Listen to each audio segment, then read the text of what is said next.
The memories of the dead ninjas take Sungwoo back to a shopping mall. There are a lot of ninjas assembled in the main lobby of the shopping mall, and it seems like they are waiting for instructions. Sungwoo notices that the number of ninjas present here is more than the number of ninjas Jisoo Yoon defeated. Gato informs the ninjas that he will head east towards Suwon Town with his 1st Division. The 2nd Division will reach Cheonan and complete its mission. The 2nd Division needs to obliterate the Hunter Company building in Cheonan Station. At the same time, the 1st Division will execute Plan A, and they will regroup in Suwon Town. There are no specific targets. They just need to clean up everything neatly so the Hunter Company can't re-establish itself. Obliteration of the Hunter Group traitors is the request of their client. Sungwoo has a vague idea about the person who must have put these ninjas to eliminate him, as well as the Hunter Company. The memory fragment ends at the same time, and another fragment appears behind him. This is the first time Sungwoo could browse through 2 memory fragments. Meanwhile, in the real world, Sungwoo is standing still like a mannequin while Hanho checks his condition.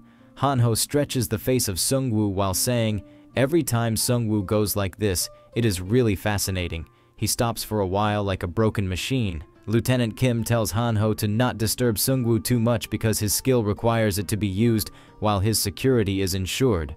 All of a sudden, Sungwoo opens his eyes. Sungwoo smashes the head of Hanho and says that his minions should have gotten rid of this nuisance while he was in the memory fragment. Sergeant Kim asks Sungwoo if he gained some special information or something. Sungwoo says that there is only one thing that popped up that needs to be dealt with right away. Sergeant Kim thinks that Sungwoo is talking about their captive, so he asks Sungwoo if he wants them to get rid of him as Jisoo Yoon told them to. Sungwoo forbids them from doing anything like that. For now, they will wait and watch. Meanwhile, at the Cheonan Station, the 2nd Division of the ninjas managed to finish the sentinels who were guarding the terrace. Their leader tortured a guy who revealed that their main base is said to be in the penthouse right below them. If they wipe out this section, they will easily collapse. They will enter through the vent and immediately get rid of the upper floor hallway security. They will quietly execute everyone so no one can run away. The ninjas enter through the vent and quietly execute the security forces. In the end, they kick open a meeting room. The 2nd Division leader says hi to the Hunter Company people. The leader of the Hunter Company tells everyone to stop as he already knows that these ninjas belong to the Yamato Guild that had a secret meeting with the Evolution Society. The 2nd Division leader says that they are not completely useless as they were prying into their client's back. The Hunter Company leader says that your client was once our client, plus their client collected that information on the Japanese server through them. With that being said, the ninjas start killing off the players. The 2nd Division leader says that they didn't come here to negotiate or have a conversation. They are ninjas who only move to kill people. The 2nd Division leader says that the only reason they are still alive is because of information after they kill the Necromancer, who is the representative of their server. But before he can continue, the leader of the Hunter Company starts laughing out loud. The 2nd Division leader asks him why he is laughing, and the Hunter Company leader asks him if they are really serious about killing the Necromancer. The Hunter Company leader says that there is no way they can kill him. The moment the world quest targeted at the Necromancer popped up, he realized that he was the only person who could solve fundamental problems with this game, and the system's hostility toward the Necromancer proved his point. There is no way such a person can die at the hands of some pathetic ninjas. The 2nd Division leader strikes the table with his sword while saying that this is the problem with you guys. Since they didn't know anything, they just denied that it couldn't be like that. They have only been swimming inside a pond for a long time, all gathered up amongst themselves, but this world is vast. The moment they step into the wild world, their true colors will show. They are weak bastards who can only die before the strong. The 2nd Division leader orders his subordinates to kill everyone present in the room, and they will report back that no useful information was found at the base of the Hunter Company. One of the ninjas spots something coming toward them from the sky. The alpha male wyvern smashes into the window of the Hunter Company. The wyverns start tearing the building apart. Even the ninjas are afraid, as their 1st Division was tasked with taking care of the Necromancer. The Hunter Company leader mocks the ninjas for not predicting this outcome. The 2nd Division leader knows that they can't compete with the Necromancer, so he goes for the head of the Hunter Company leader to complete their request.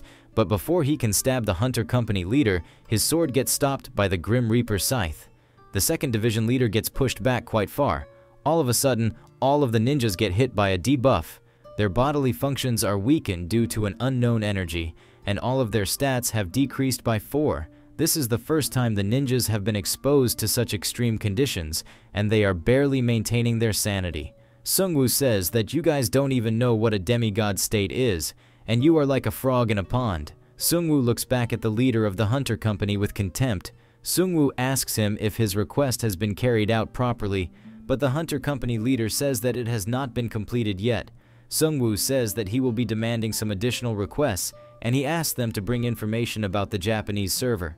Sungwoo says that their next hunting ground will be the Japanese server.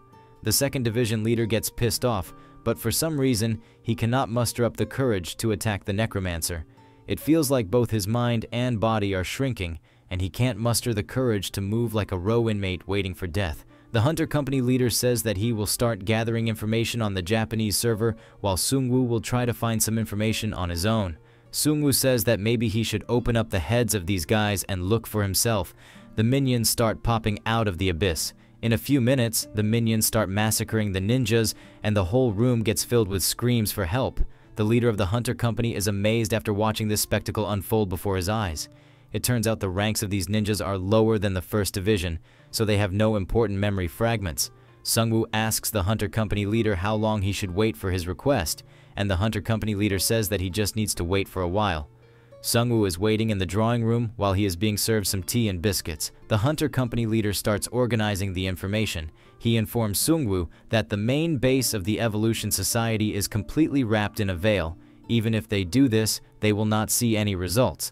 Plus, a team he sent to tail them was annihilated.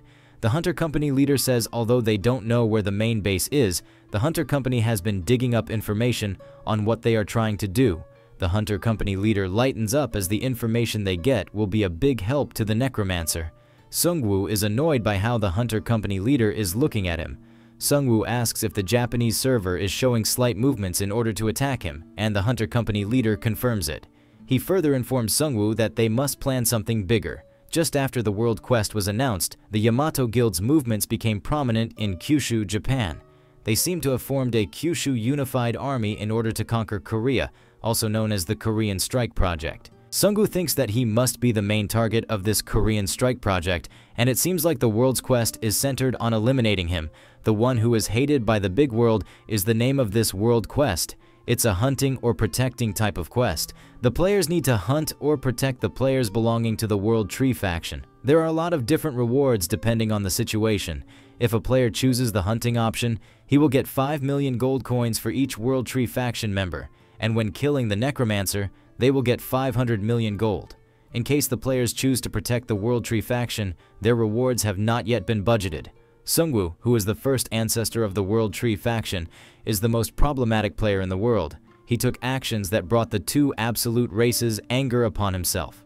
As such, the 2 absolute tribes have decided not to leave him alone. This event is for the whole world, and it is not limited to a single server. The players must also choose whether they are going to follow the orders of the absolute tribe or resist them and join the new faction. The contents of this quest may change depending on the progress of the situation. Sungwoo thinks that there is a protection option, but most players will not go for it since the rewards have not been budgeted, and it's the same as having no rewards. People from other servers are not just going to eliminate him, but they are going to attack the whole server as well. Sungwoo asks the Hunter Company leader if he has more details. The Hunter Company leader says that although the information itself has been obtained through some rumors circulating in Kyushu and from some low-level officials, it appears that some pretty large-scale troops are preparing to land in Busan. Sungwoo asks him about the size of these troops. The Hunter Company leader says that they can mobilize 4,000 troops, and if they also take reserve forces into account, then their estimated numbers can be around 6,000. Sungwoo says that he heard the population of Kyushu is smaller than that of the other islands in Japan, but these numbers are more than he expected. The Hunter Company leader says that although the Yamato Guild swallowed up Kyushu, there was a problem with their method. They forced the Kyushu group to join them by mobilizing ninjas and having them assassinate their heads. Sungwoo becomes a bit relieved after knowing that the Kyushu forces didn't lose too much manpower after their quarrel with the Yamato Guild. The Hunter Company leader says that this can be the weakness of the Yamato Guild. The fact that there was not a fight between troops can only mean that they must lack 1 versus 1 combat experience. The reason why Japanese soldiers were feared during the previous Japanese invasion of Korea was because they were war professionals who fought numerous battles throughout the Warring States period. Sungwoo thinks that their numbers are not the main problem. Even if they can muster more than 6,000 troops, that would not be a major problem, because these numbers are nowhere near the Chinese pirate army. The main problem is the quality of each Japanese server player. Since the world has turned into a game, what matters during a large-scale battle are levels and items. Fighting skills, as well as the number of troops, are secondary. Even Jisoo Yun, who can easily fight against hundreds of players, was sent to a faraway place through just an item. If, instead of fighting against other humans, we were to raid a dungeon, then our levels, as well as the standard of our items, would be high.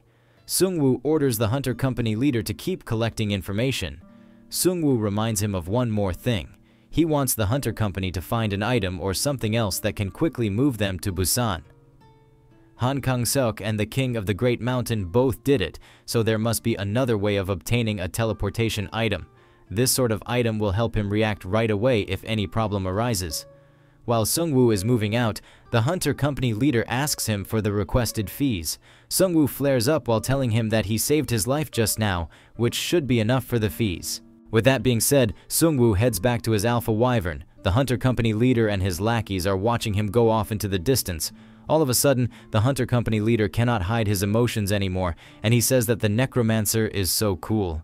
After a few hours, Sungwoo arrives in Suwon Town. He informs others about the invasion of Japanese players in Busan. Although the ones who will be attacking them will be Kyushu forces, not the entire Japanese server, he still wants to let Busan know about the invasion plan. It's going to be problematic if the enemy finds out about their plans.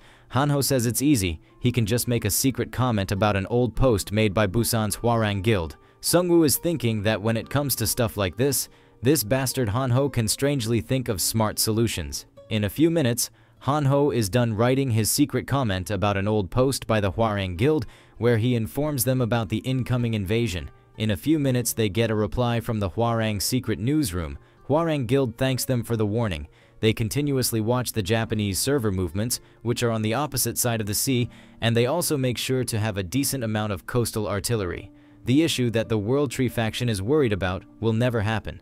The Hwarang Guild only loves peace, but they still have the power and mentality to never kneel before anyone. Hanho says that these Hwarang Guild guys sound a bit cold, and he is not sure if their last line was meant for them or for everyone. Spearman Kyungsoo says that they only revealed that they will not be hostile to them, but the Hwarang Guild is part of the Devil faction.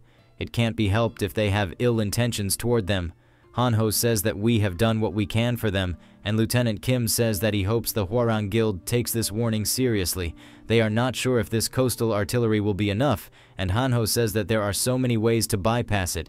Sungwoo tells them not to worry about the rest as they need to prepare in their own way. After a few days, some ships are moving toward the Korean server. Chief Okata Akira assembles the 3rd Division of the ninjas. Okata Akira flares up as he orders them to begin the Busan invasion, and he warns them to never disappoint him. All ninjas ride on their kites. These kites are a special ninja item. A slight stealth effect is additionally added to these kites. The ninjas move quietly toward the coast of Busan. The coastal artillery is right in front of them, but it seems to be offline. Ninjas use a skill called Mind Unity.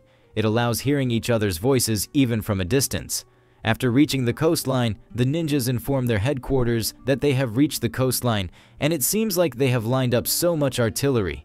They seem to have poured a lot of gold into this, but thankfully they could not detect the ninjas. If they had approached the coastline head-on, then their fleet would have sunk. The ninjas spot a mountain where they head for landing. In a few minutes, they successfully land on the mountain. They landed at a good spot with a huge opening. The 3rd Division leader orders other ninjas to install the Hypergate item here. The ninjas inform their leader that they are pouring large-scale mana into it, which is a tough challenge. They will need at least 12 hours to install it. Hypergate is a bidirectional portal item that lasts 10 minutes once activated. It's a surefire way to let a significant number of troops safely infiltrate. The ninja leader scouts nearby locations. He says that soon, the Korean server's Evolution Society will support this plan by spraying poisonous gas in Busan. The Japanese will take advantage of this chaos, and if they manage to safely activate the gate, then their plan will succeed, unlike Divisions 1 and 2, which failed to assassinate the Necromancer. In 12 hours, starting now, they will strike and uproot the whole World Tree faction. Somewhere in an alley in Busan, 3 beastmen are plotting something. They open up a poisonous gas pot. At the same time, in the World Tree faction, Sungwoo and his clan members succeeded in installing the war wagon. Sungwoo says that if a battle occurs in Busan, then they should think of a way to move the siege weapon. Even if they use inventory, 10 items is the limit. They have more siege weapons, and they will increase going forward. Lieutenant Kim says that they have those giant wyverns. They can equip ballista on their backs, or they can just equip fixed crossbows. Sungwoo was flustered as he never thought of such a great idea before. Using a flying object just for close-range battles would be a waste, and a strategy where they can lay waste to their enemies with a ballista would be perfect. Hanho says that this combination will be killer, and they can also try equipping the Thunder God Mace. Hanho further says that they can try equipping the other summons as well. Sungwoo feels a bit relieved, and Hanho says that they should begin immediately. At the same time, in the prison cells of the World Tree faction, there seem to be fewer guards stationed near the prisons. One of the female captives says that there is no one watching them and it's a mess outside, while Yujin says that a war is about to break out, so it makes sense. He further says that no one will pay attention to the members of a fallen guild, but the female player says that they were once a huge threat to the necromancer. All of a sudden, the prisoner caught by Jisoo-yun tries to get up after realizing that there are no guards outside due to war preparations. He easily breaks free from the chains. He says that this seems like the perfect moment to escape. The prisoner quickly gets rid of the first wave of prison guards. Some guards try to resist, but he is too fast for them, and he easily subdues them. The female player is amazed by the amazing skill of this prisoner, while Yujin says that this guy looks and acts like a protagonist of a Japanese anime. The prisoner asks about the location of the weapon warehouse, and Yujin points him in the right direction. Yujin saw all facilities many times while being dragged by that little midget devil. He thinks that Hanho was trying to appease him by showing him around, but that is never gonna happen. Prisoner asks both Yujin and the female player if they are going to take revenge after getting out of here. The female player says that my attachment to the guild she was in was not that strong that it would push her to take revenge on the necromancer. Plus, she never liked their guildmaster, who was a self-righteous guy. Yujin says that you are so selfish, since guildmaster was the one who saved their lives back then, even though he had done some bad things, but he was still good to them. Yujin further says that their guildmaster was just someone whom they can commonly see in a world like this. Yujin asks the prisoner about which kind of leader he serves, and if his leader is similar to their guildmaster. The prisoner says although it's not a person I serve, but the one who gave me orders is the worst. The prisoner swiftly knocks out guards in front of the warehouse entrance. Yujin informs the prisoner that the weapons taken away from the captives are kept inside. The female player is excited to get her heroic ranked bow back, while the prisoner is curious to find out his sword first. But after opening the main gate of the warehouse, they find out that Sungwoo and Hanho, along with Raidi, are waiting for them.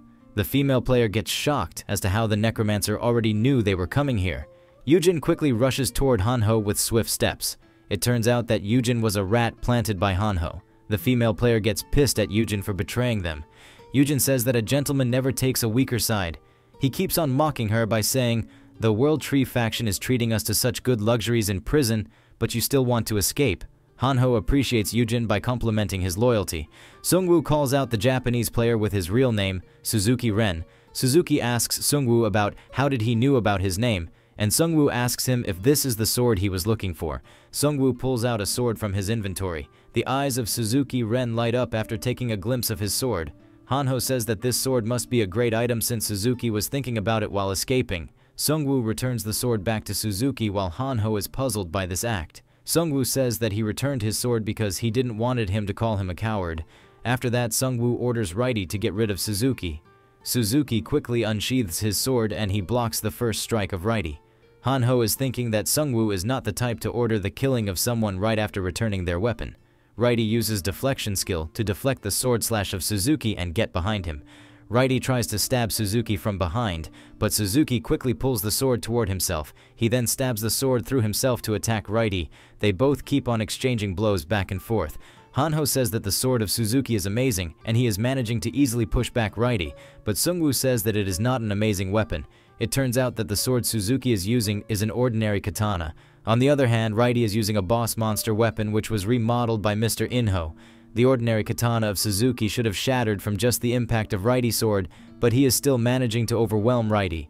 Suzuki is minimizing the impact with perfectly timed angle and force. His technique of wielding the sword itself is different.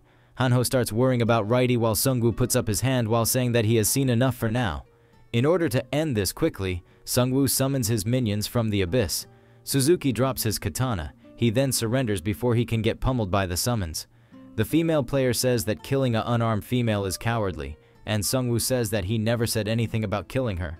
Plus, he was never going to kill any one of them. Sungwoo tells Hanho that he will be taking care of these guys. Hanho says that he is not so confident since Suzuki is a dangerous guy, and Sungwoo tells him that he don't need to worry about his safety. Suzuki doesn't kill people, and he only immobilized the guards as well.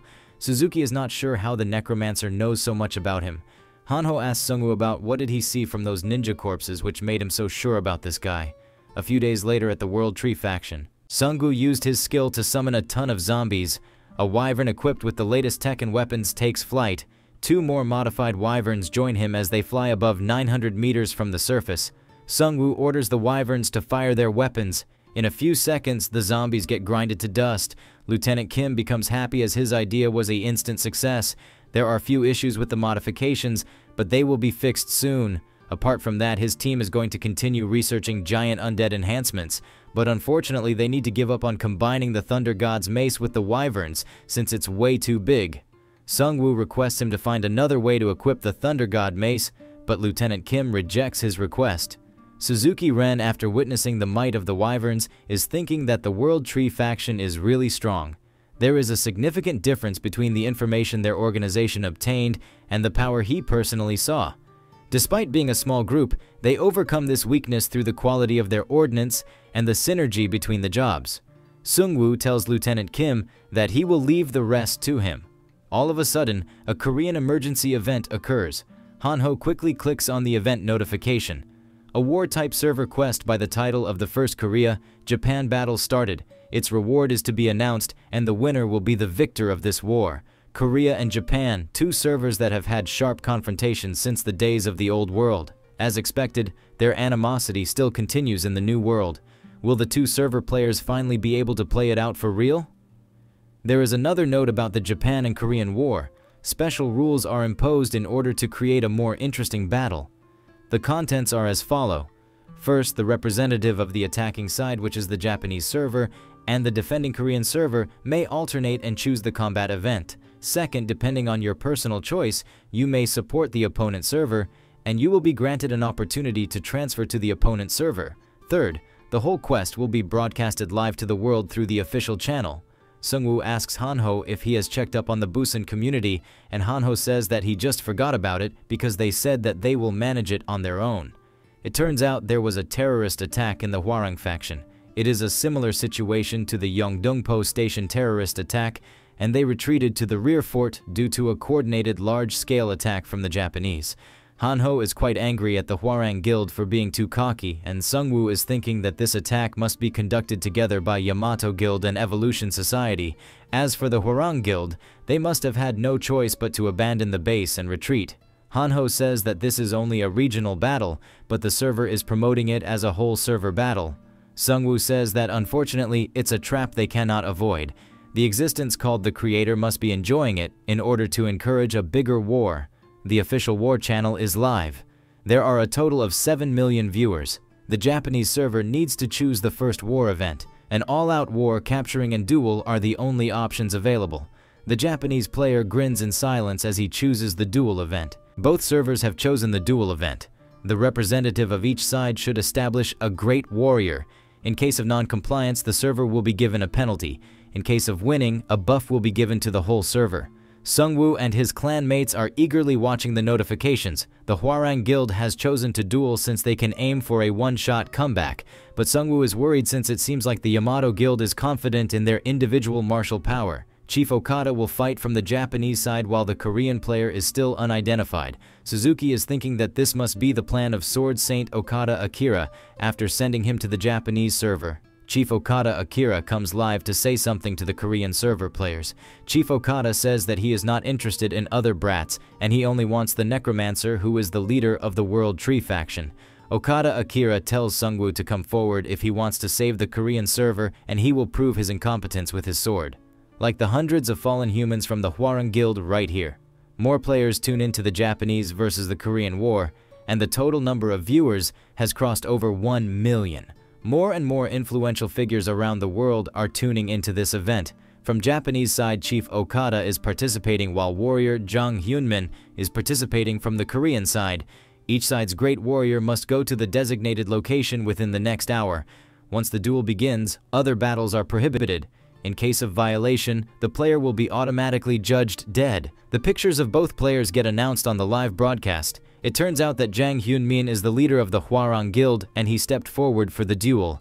Jang Hyunmin is on the 9th rank in the Japanese server. He is one of the strong warriors who defeated raid boss monsters. Although he is the one who raised the strongest force in the southern part of the Korean peninsula, but now he is being driven into a dead end. Jang Hyunmin seems to be quite pissed at the state of his guild. After a few minutes, Jang arrives at the designated location. Both warriors do a standoff. Chief Okata Akira does not seem to be impressed by Jang. Jang Hyunmin informs him that he is the leader of the guild that they sneakily attacked, and he will punish them now and return everything to how it was before. Okata Akira asks him if he is the #1 brat on the Korean server. Jang does not know why he asked such a stupid question. Chief Okata Akira draws up his sword and he tells Jang that he will give him a painless death since he is a commendable guy who stepped in to save a almost wiped out organization. But Okata Akira further tells him that he is bad at keeping promises, and maybe the death of Jang will not be much painless. Okata Akira says that he likes to cut people limb from limb. With that being said, the battle starts, and Jang quickly powers himself up. This skill enhances his armor defense, vitality, and holy protection. One of his clan members says that this skill is called the Paladin Full Buff, and their guildmaster is on his victory path from the start. Chief Okata Akira asks him if he is done or should he wait a little longer. Jang says that he will be done once Okata Akira's head falls off. Chief Okata Akira says that this line is a little bit outdated and it's a dream Jang cannot achieve. Jang quickly rushes toward Okata Akira using his Divine Slash skill. Both swordsmen clash in a furious battle. Okata Akira uses Island Wind skill. He then deflects the attack of Jang using a deflection skill. He then uses this opening to use a light saber skill, but Jang manages to hold his ground with his defense and willpower. Jang is using a legendary sword with overwhelming attack power. Thanks to the thick armor, he can take multiple hits, so he needs to make sure that he can hit him at least once. But before he can do such things, he gets chopped in parts. His clan members are in awe as Okata Akira cut through the tough armor of their guildmaster. Okata Akira then chops him further into tiny bits. Jang Hyunmin dies with a lot of blood gushing out of his pieces. Okata Akira is not satisfied with this battle as it stopped too soon. The Korean ranker just ruined his appetite. A victory buff is given to the Japanese players which increases their attack power for 2 hours by 30%. Chief Okata Akira tells the Necromancer to listen carefully. He will be waiting while slicing through his server players, and the Necromancer should find him before he gets bored. Free battle event begins which will last 2 hours. With that, Bring said the Japanese players start massacring the Korean players. Both Hanho and Sungwoo are disgusted and furious at this sight. Hanho says that is it for real and the rankers duel ended so quickly. Spearman Kyungsu informs Sungwoo that they got a message from the Liberation Guild. They are making plans in preparation for a possible attack in Busan, and it seems like they want the Necromancer to participate in it as well. Sungwoo is thinking that with a defensive stance, they cannot stop the foreign forces that continue to attack. Sungwoo tells Spearman Kyungsu to relay his message that he will soon reach Busan following the invitation of Okata Akira. Sungwoo is still confused about how he is going to handle this situation. After a few hours at the World Tree faction, a guest arrives to meet Sungwoo. This guest turns out to be the leader of the Hunter Company, and he came here to inform the Necromancer that he has completed his request. Sungwoo tells them to get moving, and he is thinking that these tickets to Busan have arrived at an insane time. Meanwhile, at the Liberation Guild headquarters, the prosecutor says that they need to fight against the foreign servers trying to influence their server. He orders his clan heads to summon the troops and mobilize all allies so that they can respond immediately. In case of an emergency, they should be prepared to reach Busan on their own. If the Hwarang Guild holds their ground for long enough, they can maintain the defense line together. Purple-haired Harry Potter asks if they are going to join hands with the Hwarang Guild. The Hwarang Guild is their enemy since they are from the Devil faction, and they should not see this issue as only being nationalistic. They also need to take into account the casualties they suffered during the war. Prosecutor says that this is not the time to be arguing about that. The system is the problem. It feels like it's driving the Korean server toward destruction. A female leader says that the system had a lot of issues since the start of World Quest. Minhwa Seong says that big quests have been forcing negative behavior on the Korean server both internally and externally, and in order for them to survive, they need to preserve the Korean server. Prosecutor orders his men to notify about their participation to the Devil faction members in Uijeongbu who surrendered to them. Prosecutor is exempting them from detention, and he is willing to pay them the right price. He requests for cooperation from all Korean clan leaders present there in order to get out of this dangerous situation, and everyone agrees to this suggestion in unison. Prosecutor has no idea why the system is driving the Korean server into a corner like a prey. It can be because the third faction is in this server, and in that case the Angel Devil and the World Tree faction have to join forces. Player cooperation that goes beyond factions is the goal of the prosecutor. But before he can say anything else, another special Angel faction quest gets handed down. It's an assassination-type quest by the title of Find Glory in Chaos. The goal of this quest is to eliminate Seungwoo. Rank points will be given as a reward. As the Korean and Japan battle has broken out, the Korean server has now fallen into a crucible of chaos, which is also the perfect opportunity for them to boldly cut out the rotten parts. They need to follow the orders and draw their sword. In case of non-compliance, rank points will be deducted. When accumulated, the player may be excluded from various faction benefits. Prosecutor is thinking that even during these hard times, they are still doing cowardly things like this.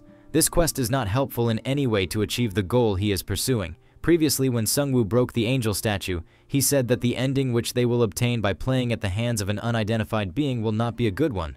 The name Absolute Tribes feels like a shackle now that is holding the players from doing anything good. Meanwhile, on the other side, the Japanese players have laid siege to the last remaining defenses of the Hwarang Guild.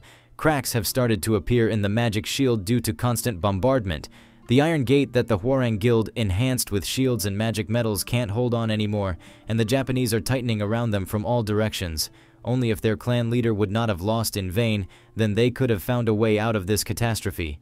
One of the players says that their master was the head of their clan, and since they witnessed his end with their eyes, that's why their morale is so low. One of the players says that they can't end everything like this. If they can withstand this attack for some time, the time for the next event selection will come. Then they can select duel and take refuge somewhere else in the 1-hour ceasefire time, since other battles are prohibited during the duel. Another player says that 1 hour is not long enough to shake off these ninjas from their back. All of a sudden they hear a loud sound. It turns out their shield has been finally broken. The Japanese players quickly rush inside the outer shield. They finally make it inside the campus of the Hwarang Guild. The fat player says that it's finally over for them. They did everything they could, but now they will be dying an embarrassing death.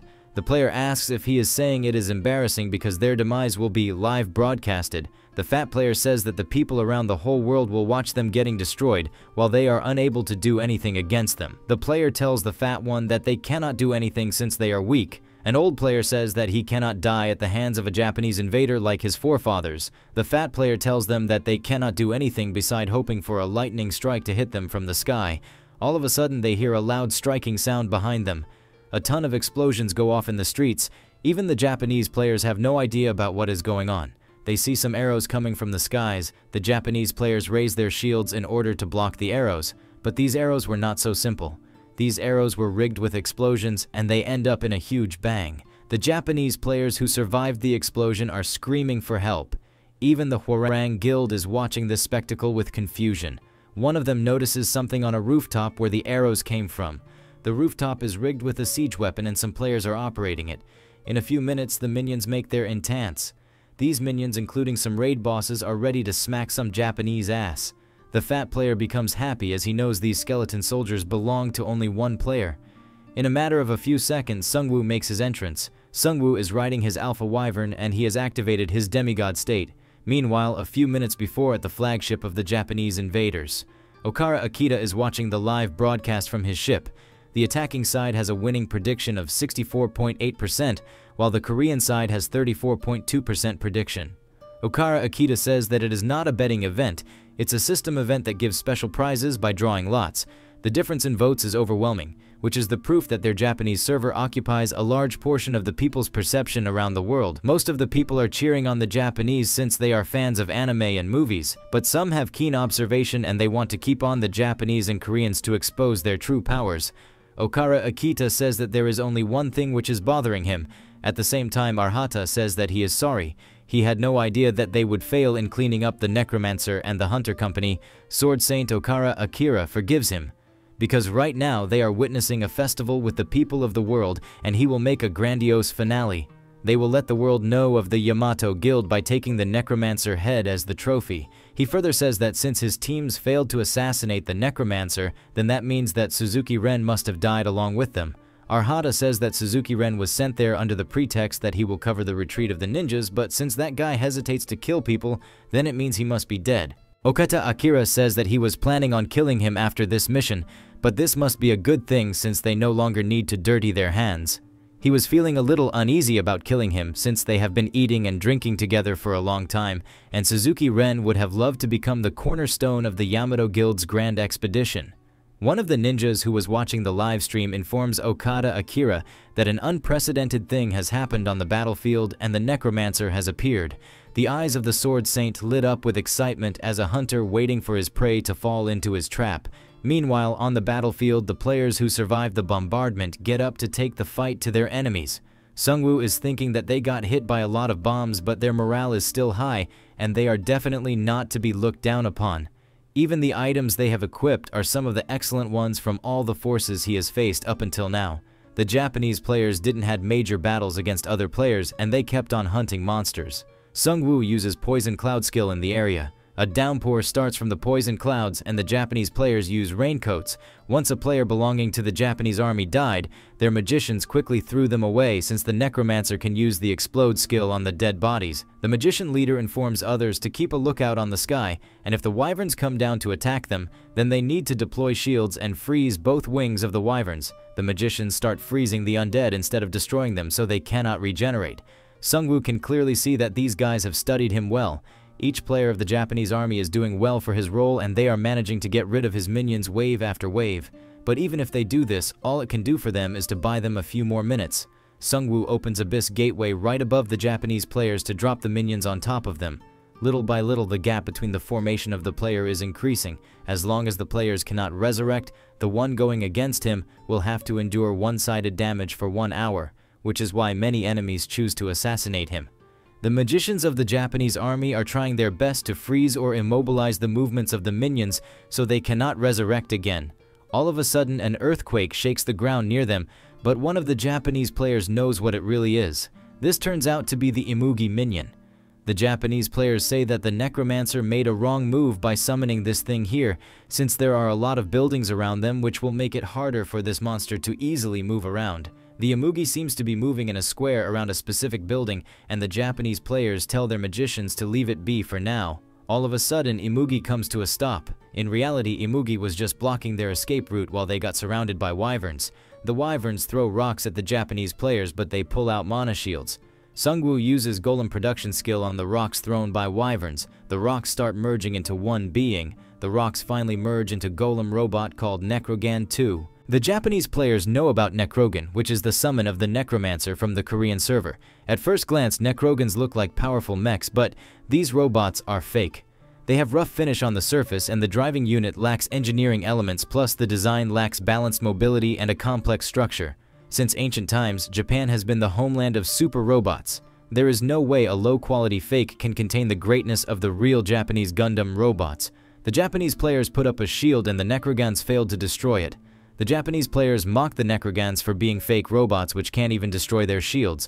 Both Necrogans land on a nearby street. They start lifting up the asphalt. They lift it up to a point where the rainwater cannot come out.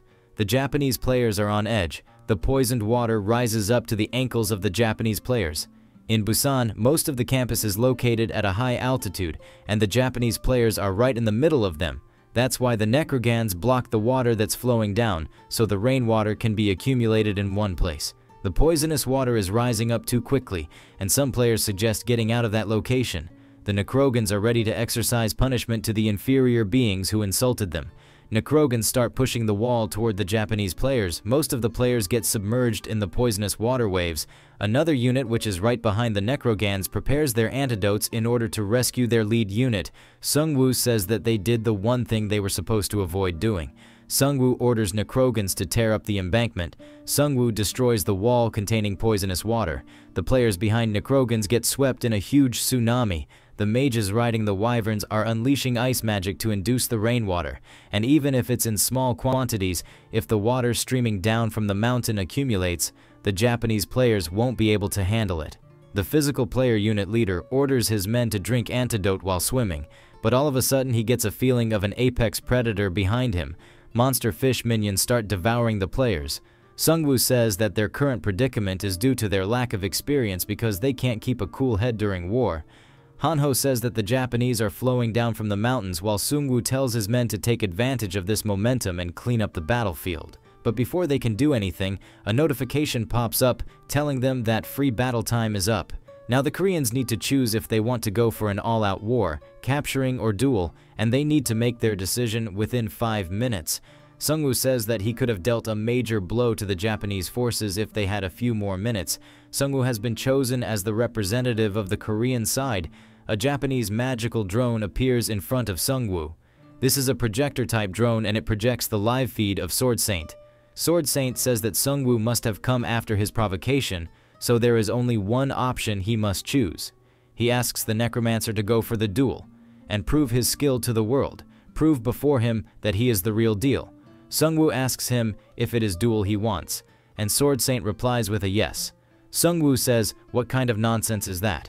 With that being said, Sungwoo chooses all-out war. The all-out war rules state that battle area around them will be limited in 1 minute. The battle area will shrink every 10 minutes. The all-out war will end in 60 minutes. Sword Saint Okada becomes furious, and he starts provoking the necromancer, but Sungwoo slashes the magical drone in half. Sungwoo says that there is only one way for him to prove himself, and that is by hearing from his enemy that he fights wars like an asshole. The entirety of Busan has been set as the battle area. 5,000-meter area will shrink within 10 minutes. Sungwoo says that it is time to resume what they were doing before. Meanwhile, at the headquarters of the Liberation Guild, An Seok-gu says that there is no end to this war preparation. He is not sure if this will actually end. Since Busan got broken through, they will never have a way of knowing when and until where the enemies will invade the rest of the Korean server from. He asks the others if they are still watching the Busan live broadcast, and purple-haired Harry Potter gang Yoon Lee says that it was a war broadcast, but the genre changed from a war movie to a horror slasher. The Japanese players are screaming for help as they are getting devoured by the endless horde of zombies. The area will shrink by 500 square millimeter after 60 seconds. Spearman Kyung-soo says that they have chased down everyone up north and killed them, and their west side is also clear. There are over 14 minutes left until Grim Reaper and the Anubis form go on a cooldown. Sungwoo says that dealing with the Sword Saint within this time frame will be too much. Sungwoo has no choice but to acknowledge that the Sword Saint is a monster. In order to stop him, he dispatched a large number of undead, but all they could do was buy a few more seconds. Even if Sungwoo faces him himself, it would not be any different. If the Sword Saint is a swordsman of the same caliber as Jisoo Yun, then his head will be gone without even realizing it. As expected, the Sword Saint is a worthy foe. Hanho asks Sungwoo if it is right to just leave the Sword Saint. He might be fatigued from dealing with the endlessly resurrecting undead, so what if they just finish him off quickly?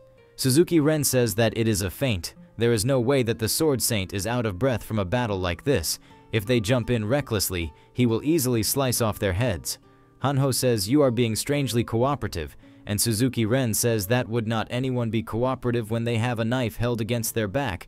Everyone except for the small-scale party that the Sword Saint brought along has been annihilated. Sungwoo bursts with power as he says that they have won.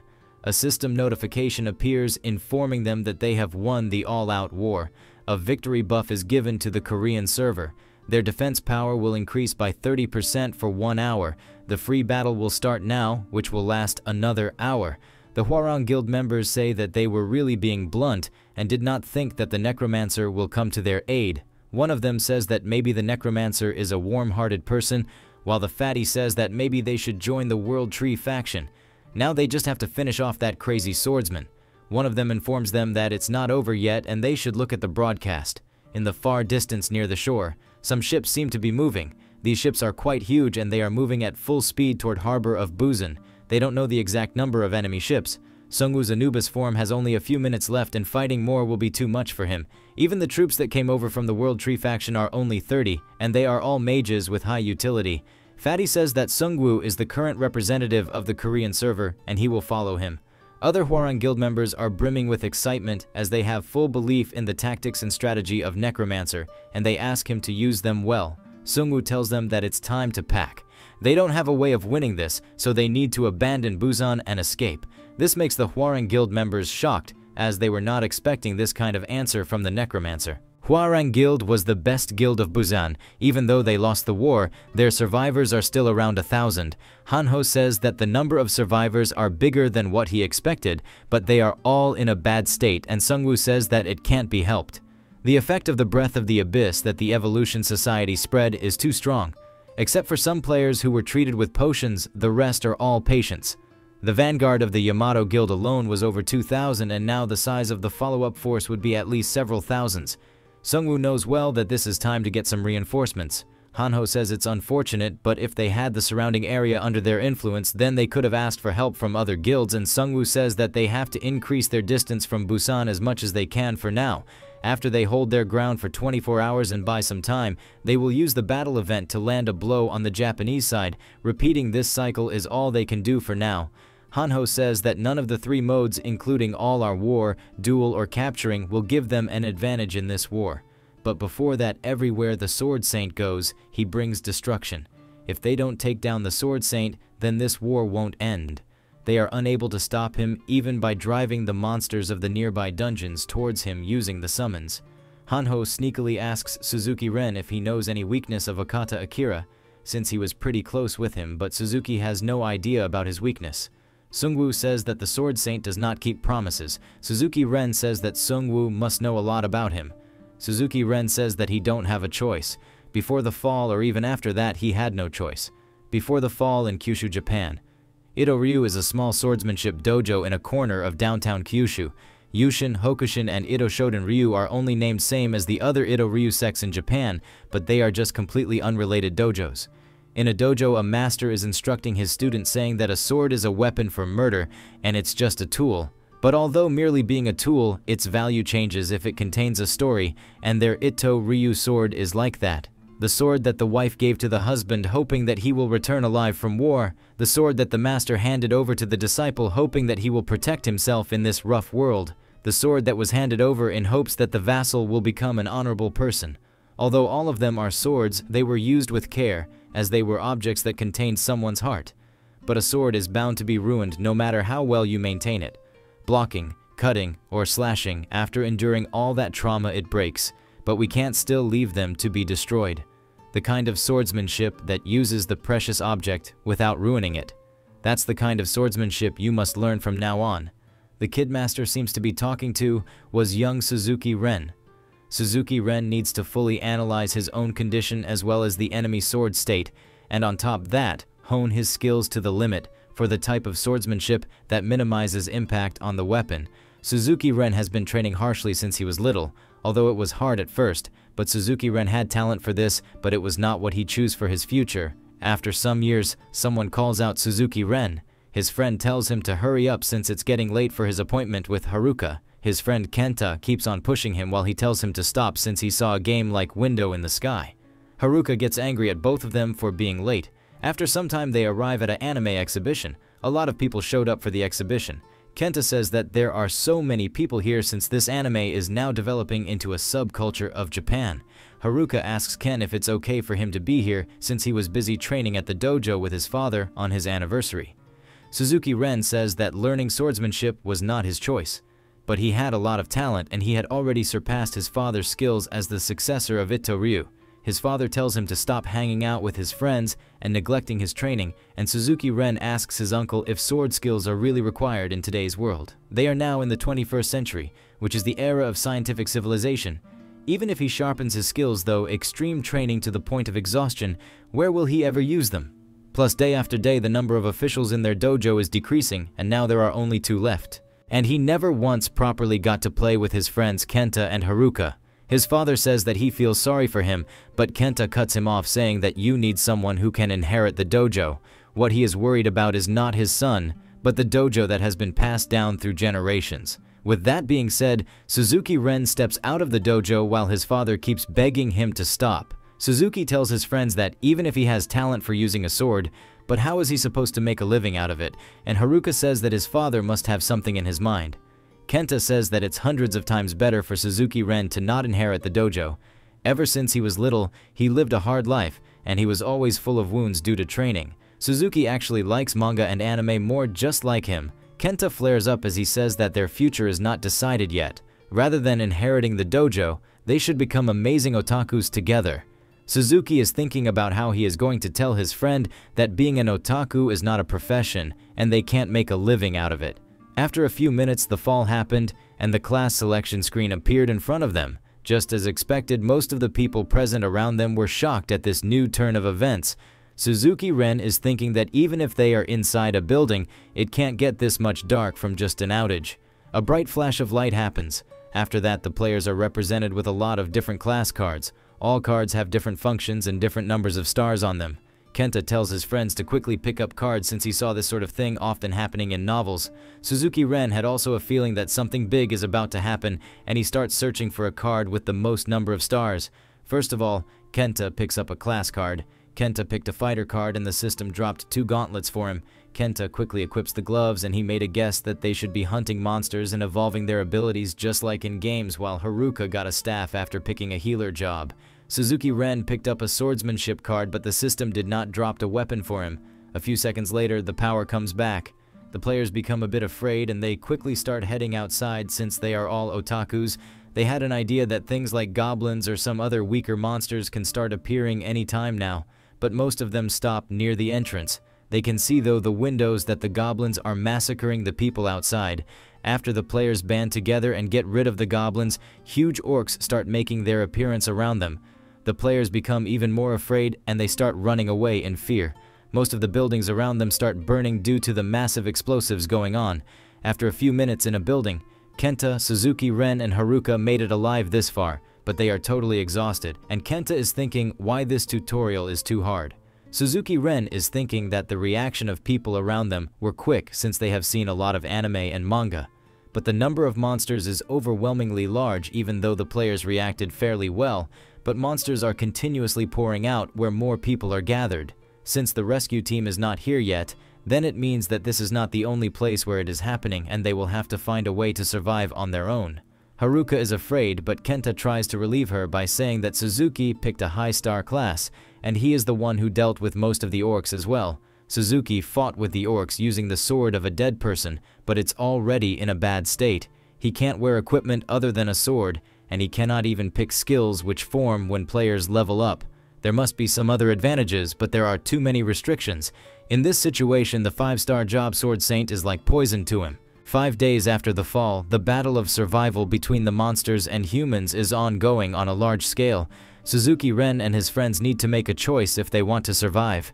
They are all deprived of sleep, and it's been quite a while since they ran out of drinking water and food. They no longer have the means to maintain their physical strength.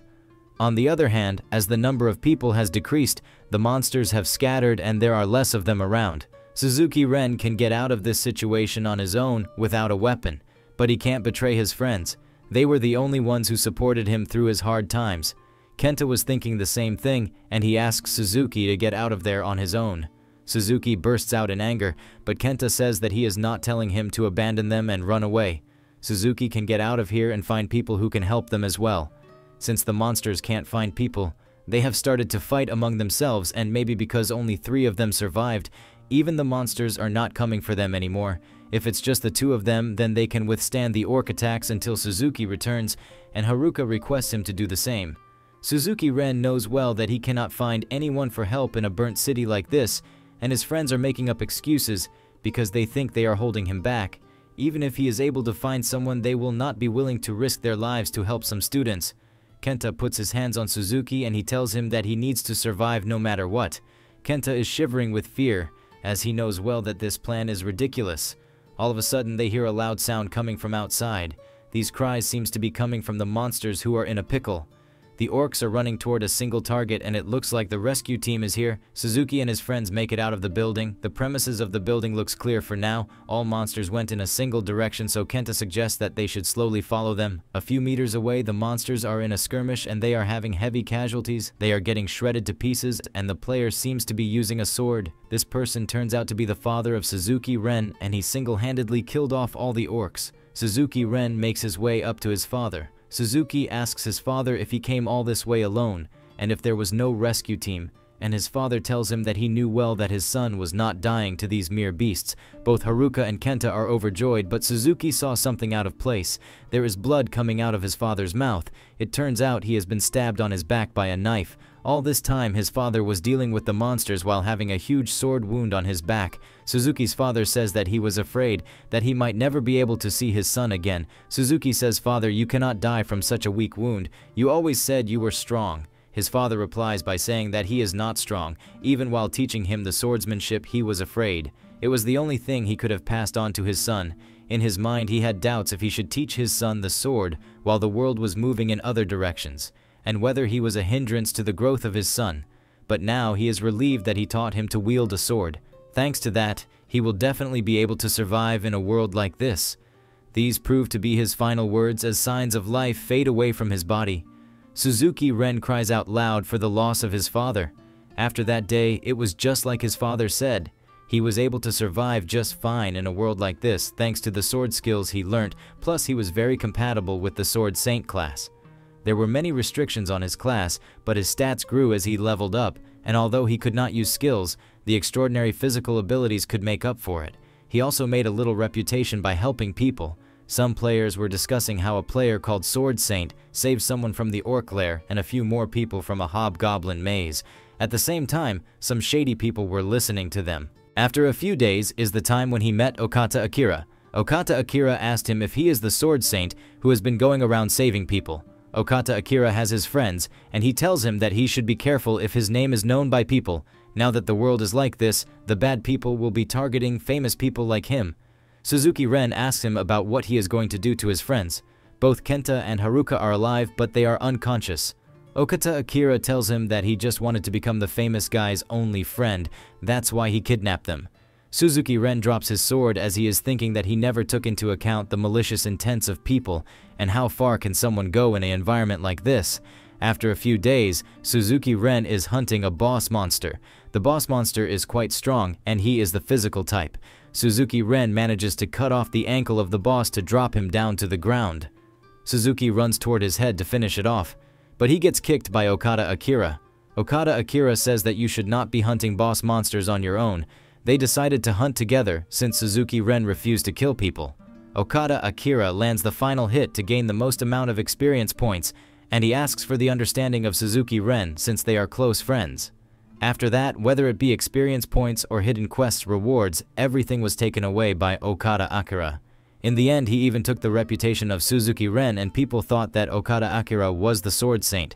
People start praising him for saving so many people from danger, but some people say that they heard rumors that the Sword Saint was just a kid, but the female player says that it must be a fake rumor. After hearing their whispers, Sword Saint asks Arhata to come forward. Okata Akira tells Arhata that he will soon be saying farewell to his friend. After that, Suzuki Ren snapped back to the present and became silent. Hanho says that maybe he treated this poor guy too badly in the past. Hanho tells Sungwoo that Suzuki seems somewhat similar to them, but things seems to be tangled up for him. And Sungwoo says that you are right, and maybe he is a bad ending version of ours. They could have ended up as Suzuki Ren if they had been done in by that vampire lord. But Sungwoo says that they had near-death and life experiences as well. The last order given to Suzuki Ren was to help the ninja unit eliminate the necromancer and withdraw. Okata Akira told him that he would free Kenta and Haruka if he accomplishes this task. Sungwoo is about to tell him something important that he found out about Okata Akira from the memories of the 1st Division leader, but Sergeant Kim interferes him. It turns out the Beastmen are making a move. Hanho tells Sungwoo to look at the sky. Some kites are coming from the skies as well. On their front are the Beastmen from the Evolution Society, while they are being tracked by the ninjas from the back. The Evolutionary Society on land and the ninja unit in the air seems like a devastating combination. Hanho asks Sungwoo for instructions. They have a lot of injured people and returning with their numbers is going to be difficult. They are surrounded from other sides by mountains and buildings, but they can consider taking refuge in a building, but they will be trapped once they get inside a building and rot to death. Hanho asks Seungwoo if they should use the Devil Gateway. Seungwoo says that if they use that in here, their enemies definitely won't have time to pay attention to them. But even if they survive, the Hwarang Guild members as well as the injured people will die. Seungwoo orders his men to prepare for battle. Seungwoo will have to hold his ground here while waiting for an opportunity. The Hwarang Guild fire arrows toward the flying ninjas. The ninjas manage to easily deflect the arrows with their nimble short swords. The ninja unit successfully lands near them. The ninjas are ordered to take out the archers on the terrace. Ninjas use a skill called Pigeon Bomb to summon a pigeon toy. The pigeons directly head for the archer unit of Lieutenant Kim. The clay pigeons end up in a huge explosion, but Lieutenant Kim somehow survived the impact. It turns out Death Knight tanked the pigeon bombs with his shield, and he tells Lieutenant Kim to retreat. At the same time, some ninjas run toward the Death Knight Minsok. The ninjas go directly for the head of the undead soldier in front of them. One of them engages the Death Knight in battle while others make out for the rest of the archers. The ninjas manage to get their hands on some easy archer kills. Death Knight uses Chains of Abyss to bind a ninja. He then throws the entangled ninja toward his teammates. The ninja gets tackled with another two of his fellows. The ninjas tell their friends to ignore the side with the Death Knight, and they will first deal with other archers. Death Knight binds Righty with his Chain of the Abyss skill. He then throws Righty with his full force. Righty ends up cutting the ninjas to fine pieces with his swirling. Even after getting released by the Chains of the Abyss, he keeps on swinging. Righty uses the momentum to get back and kill the rest of the ninjas on that building. In the end, he gets parried by a ninja. The ninja parries another attack before striking the divine sword out of the hands of Righty. Righty pulls out his gun and he shoots the ninja in cold blood. He then brings the pistol to the sword fight by killing off the ninjas around him. Lieutenant Kim reports that they have almost stopped the attack on the rooftop, but most of the first floor defense has been breached. The situation is not looking good for them and they won't be able to hold on for much longer. Some minions Seungwoo left on the way were just crushed. It turns out that the main unit of the Japanese players is almost there. Okata Akira is excited to meet face to face with the Necromancer. The Korean players are afraid as a lot of the Japanese soldiers were killed by the Necromancer, but there is still a huge number of Japanese army left. A new flying ninja unit is making their way over to the Korean players, and this time it's a lot more. Lieutenant Kim orders the archers to not spare any arrow and fire every last bit of ammunition they have. The ninjas throw grenades toward the Korean ranged units while the Koreans try to pull up their mana shield. The grenades turn out to be smoke shells. Soon the Korean players get shrouded in a smoke mist. One by one they get killed by the ninjas who can easily traverse through smoke. Hanho dares the ninjas to come for him instead of killing off their low-level fellow players. But before he can say anything else, Arhata appears behind him and he tells Hanho to relay a message to the Necromancer from their Sword Saint. Okata Akira said that the Necromancer will pay for the crime of taunting the Sword Saint with the head of his comrade. But before he can stab Hanho for good, he gets pushed back by Suzuki Ren. Arhata is surprised to see Suzuki Ren alive and he asks him if he is betraying them. Hanho cheers Suzuki up by saying that they are both on the same side now. Arhata orders him to kill Hanho if he wants his two friends to live. Suzuki is a little bit confused as to what he should do, and Hanho asks him if he is going to betray them, but Seungwoo cuts him off by saying that the Sword Saint already gave order to you guys to kill his friends, so how can they be still alive? Arhata asks him about how he knows about this. Seungwoo says that he read the memories of Gato, who was the leader of the 1st Ninja Division, and he was ordered by the Sword Saint himself to kill off the friends of Suzuki Ren since he doesn't need the dog leash. Arhata spills the beans by telling Suzuki that he is no longer useful to them since he hesitates to kill people, and his class name is Sword Saint, which clashes with the future interests of Okata Akira. With that being said, Arhata gets ready to finish the job. He then leaps towards Suzuki Ren to finish him off with a ninja skill called Man-Killing. Suzuki easily parried his sword and he punished Arhata with a counterattack. All of this happened so fast that even Arhata, who is a skilled ninja, got his neck severed without even him realizing it. The head of Arhata falls away from his body as soon as he makes his landing. Suzuki Ren is pissed at Okata Akira for the loss of his dear friends. He calls out Okata Akira with all of his inner force. Okata immediately recognizes the voice of Suzuki Ren. He becomes even more excited since now he has more entertainment options available. The ninjas drop another smoke bomb wave. Seungwoo and Hanho get completely surrounded by the fog of war, while Hanho cannot find Suzuki Ren anywhere. Sungwoo tells Hanho to pay attention to his surroundings rather than searching for Suzuki Ren. Sungwoo wanted to save his awakening and demigod state for the worst situation possible, but he cannot delay it any longer. But before Sungwoo can activate his demigod state, all enemies surrounding them get engulfed in blue flames. They have no idea who these blue flames belong to. Jisoo-yoon makes her entrance, and it turns out she was the one who was controlling the flames. Jisoo-yoon finishes off the last remnants of the Japanese advanced ninja party. Sungwoo asks Jisoo-yoon about how did she got there. The Liberation Guild makes their entrance as well. They activate their skill called Temple Territory. A notification pops up informing everyone that Temple Territory is being declared in the area, and it will last 2 hours. All allies get an automatic healing effect of 2% per second. All Crusader stats will increase by 7. The prosecutor is buffed up and he orders his troops to march forward. With that being said, Gang Yun Lee and An Seok-gu charge ahead with their units. Jisoo-yoon says that luckily they are not too late, while Hanho asks her about how she managed to get here so fast. Jisoo-yoon informs him that she completed a hidden quest, and after she found out that a battle has started out in Busan, she asked the king of the Great Mountain Range for help. He gave her something called a warp stone. It turns out that it's the same item that allowed them to move to Busan, and that's not an item that can be easily obtained, and yet he just gave it to her. Sungwoo asks her if she is the one who brought the Crusader team with them, and she replies with a yes. And her guess was correct, since the Koreans were in desperate need of help. Liberation Guild is among the strong ones who can help them right now. Sungwoo is glad since it was a close call, and he really needed reinforcements. The battle is going on in full swing. Within a few minutes, a notification pops up telling them that the free battle has stopped.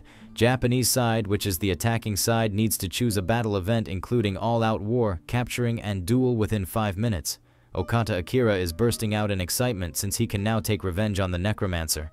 The Necromancer cannot run this time, and he will surely crush him this way. Both servers have chosen the duel event, and each side will choose a warrior to fight for them. In case of non-compliance, the whole server will be given a penalty, and in case of winning a buff, will be given to the whole server. Japanese have chosen Okata Akira as their representative, while Korean side has not chosen their warrior yet. Jisoo-yoon asks if the Hwarang Guild Master died in this event, and Sungwoo replies with a yes. He further informs her that the outcome of that duel was quite brutal. Jisoo-yoon asks Sungwoo if she can do this. Hanho informs her that Okata Akira is no joke. Meanwhile, Sungwoo is thinking that Jisoo-yoon is more compatible with the duel event than him, but he is not sure if she can win this fight either. Sungwoo has no other choice but to trust her judgment, and he allows her to take on this duel, and Jisoo-yoon seems pretty excited for this one-on-one duel. Plus, it's a perfect condition for her since no one will be able to interfere in their fight. Jisoo-yoon pulls out an item telling Sungwoo that it's a gift for him. Sungwoo becomes quite happy after receiving this amazing gift. This is a legendary necklace called Shadow King's Necklace. It increases vitality stat by 6 while controlling one shadow within the field of view. Visual and auditory information can be obtained, and it has a cooldown of 5 minutes. Sungwoo has finally collected all 4 relics belonging to the Shadow King set. He has completed the collection for the hidden quest successor of the Shadow King. Shadow King's crown is being sent as a reward for this quest. Jisoo-yoon requests Sungwoo to choose her as the warrior from the Korean side. Finally, the Korean side has chosen Jisoo-yoon as their representative. Each side's chosen warrior must go to the designated location shown on the map within next 10 minutes. Once the duel begins, other battles are prohibited. In case of violation, the players will be judged dead. The pictures of both Jisoo-yoon and Okata Akira appear on the live broadcast screens. Sword Saint is burning with anger, and even his henchmen are afraid. Okata Akira snaps out in anger as he abuses Sungwoo for not fighting him head-on. After a few minutes, the players of both sides reach the location of the duel. Okata Akira and Jisoo-yoon both do a standoff. Okata Akira says that he is not satisfied with this matchup. He has said it time and time again that he wants to duke it out with the Necromancer, and he has no interest in small fries like her. He asks her if the Necromancer was not confident enough himself. Is that why he sent someone else to die instead of him? Jisoo-yoon says that there is no need for the Necromancer to dirty his hands for a small task like this. She further says that she can take care of Okata Akira with her abilities alone. The time of the duel is almost upon them. Okata Akira tells Jisoo-yoon that the Necromancer just used her as a body shield and she can't comprehend his might. Jisoo-yoon says that she can clearly see how mighty he is. All of a sudden, Okata Akira gets startled for the first time. Jisoo-yoon powers up, and she says that Okata Akira is the one who failed to comprehend the might of his opponent this time. Ji Soo-yoon tells him to not get scared just yet as she just started to warm up. At the same time, the duel begins. Ji Soo-yoon activates Hunting Instinct skill. If the battle lasts for 120 seconds, then Initiate Hunting will become available. Ji Soo-yoon assigns Okata Akira as the prey using her skill. Okata Akira falls under the black out of the predator penalty, which numbed all of his senses by 50%. Okata Akira bursts up as he knows well that he is treading in dangerous waters. Okata Akira used his willpower to reduce the numbing effects by 40%, but at the same time, Ji Soo-yoon disappeared from her location. She instantly appears above Okata Akira, and she manages to land a strike on him before he deflects her second attack. Okata Akira got a little cut from the last attack, and he asks her if she just used footprint tracking skill. Instead of getting afraid, Okata Akira gets pumped up as he can go all out while dealing with her. Both Sword Saint and Ji Soo-yoon keep striking back and forth. Ji Soo-yoon uses her momentum to land some heavy blows. Okata Akira manages to block them, but he is clearly having trouble dealing with the strength of these strikes. Ji Soo-yoon then kicks Sword Saint in the stomach. She says that Okata Akira is feeble compared to his hardcore attitude. Okata Akira uses a technique which looks like footprint tracking of Ji Soo-yoon to get behind her. He then uses his skill slice of the 5 dragons on Ji Soo-yoon. Okata Akira pumps up as he thinks that he can now take her on. In the background, Hanho is cheering on Ji Soo-yoon, but all he is doing is just distracting her. Okata Akira tells Ji Soo-yoon to use all of her hidden cards. Ji Soo-yoon says that if she does that, then Okata Akira will die for sure. Okata Akira bursts out in laughter as he asks her if all Koreans have this false bravado. Okata Akira says that with just a few sword clashes, he is already done analyzing her. She is just an empty shell that swings a sword with power, but she has no technique. Okata Akira rushes toward Ji Soo-yoon as he tells her that this will be the end of her. At first he was indeed surprised by her footprint tracking skill, but the way she uses her sword is terrible. Okata Akira is thinking that it was a good idea to get some swordsmanship guidance from Suzuki Ren. He can now clearly see the fundamentals lacking in Ji Soo-yoon's movements. Okata Akira uses his skill North Comet Sword to unleash rays of sword energy. Ji Soo-yoon is about to get hit by one comet, but she manages to use one blade/wave skill to fend it off. Ji Soo-yoon says that 120 seconds have passed, and Okata Akira has no idea what she means by that. A notification pops up informing Ji Soo-yoon that Initiate Hunting is now available, and Ji Soo-yoon initiates it. Initiate Hunting has been activated for 1 minute. All stats of Ji Soo-yoon have increased drastically by 60 points. Her attack power against the prey increased by 50%. Ji Soo-yoon is brimming with power, and all of her surroundings are getting incinerated due to her overbearing aura. The aura of Ji Soo-yoon seems unstoppable. Even the Sword Saint, who is a war veteran, has never seen this amount of aura in one place. Okata Akira tries to stop this calamity with all of his might.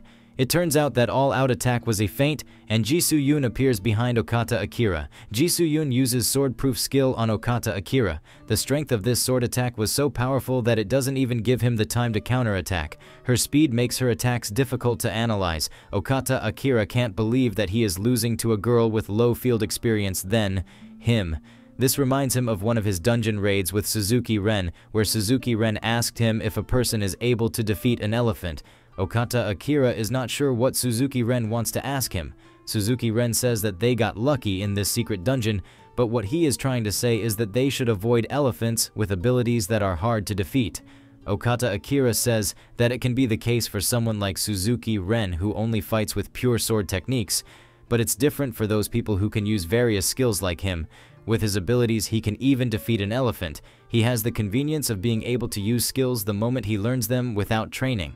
Thanks to the stats he has obtained from various dungeons by leveling up, and now he has mastered overwhelming skills. Suzuki Ren says that he is curious about the moment he will really meet a real elephant. At present, Okata Akira needs to step back in order to get out of this vicious storm of blades. Okata Akira uses North Comet Sword, but before he can get out of range, Ji Soo-yoon blocks his retreat path. He can't get out of the range of Ji Soo-yoon's skills because he is lacking in speed and he needs to find another way. After blocking so many heavy strikes, his body is almost at its limit. One more strike and the sword slips away from the hands of Okata Akira. His hand is bleeding from the impact of the last attack, and there is a bloodthirsty demon in front of him.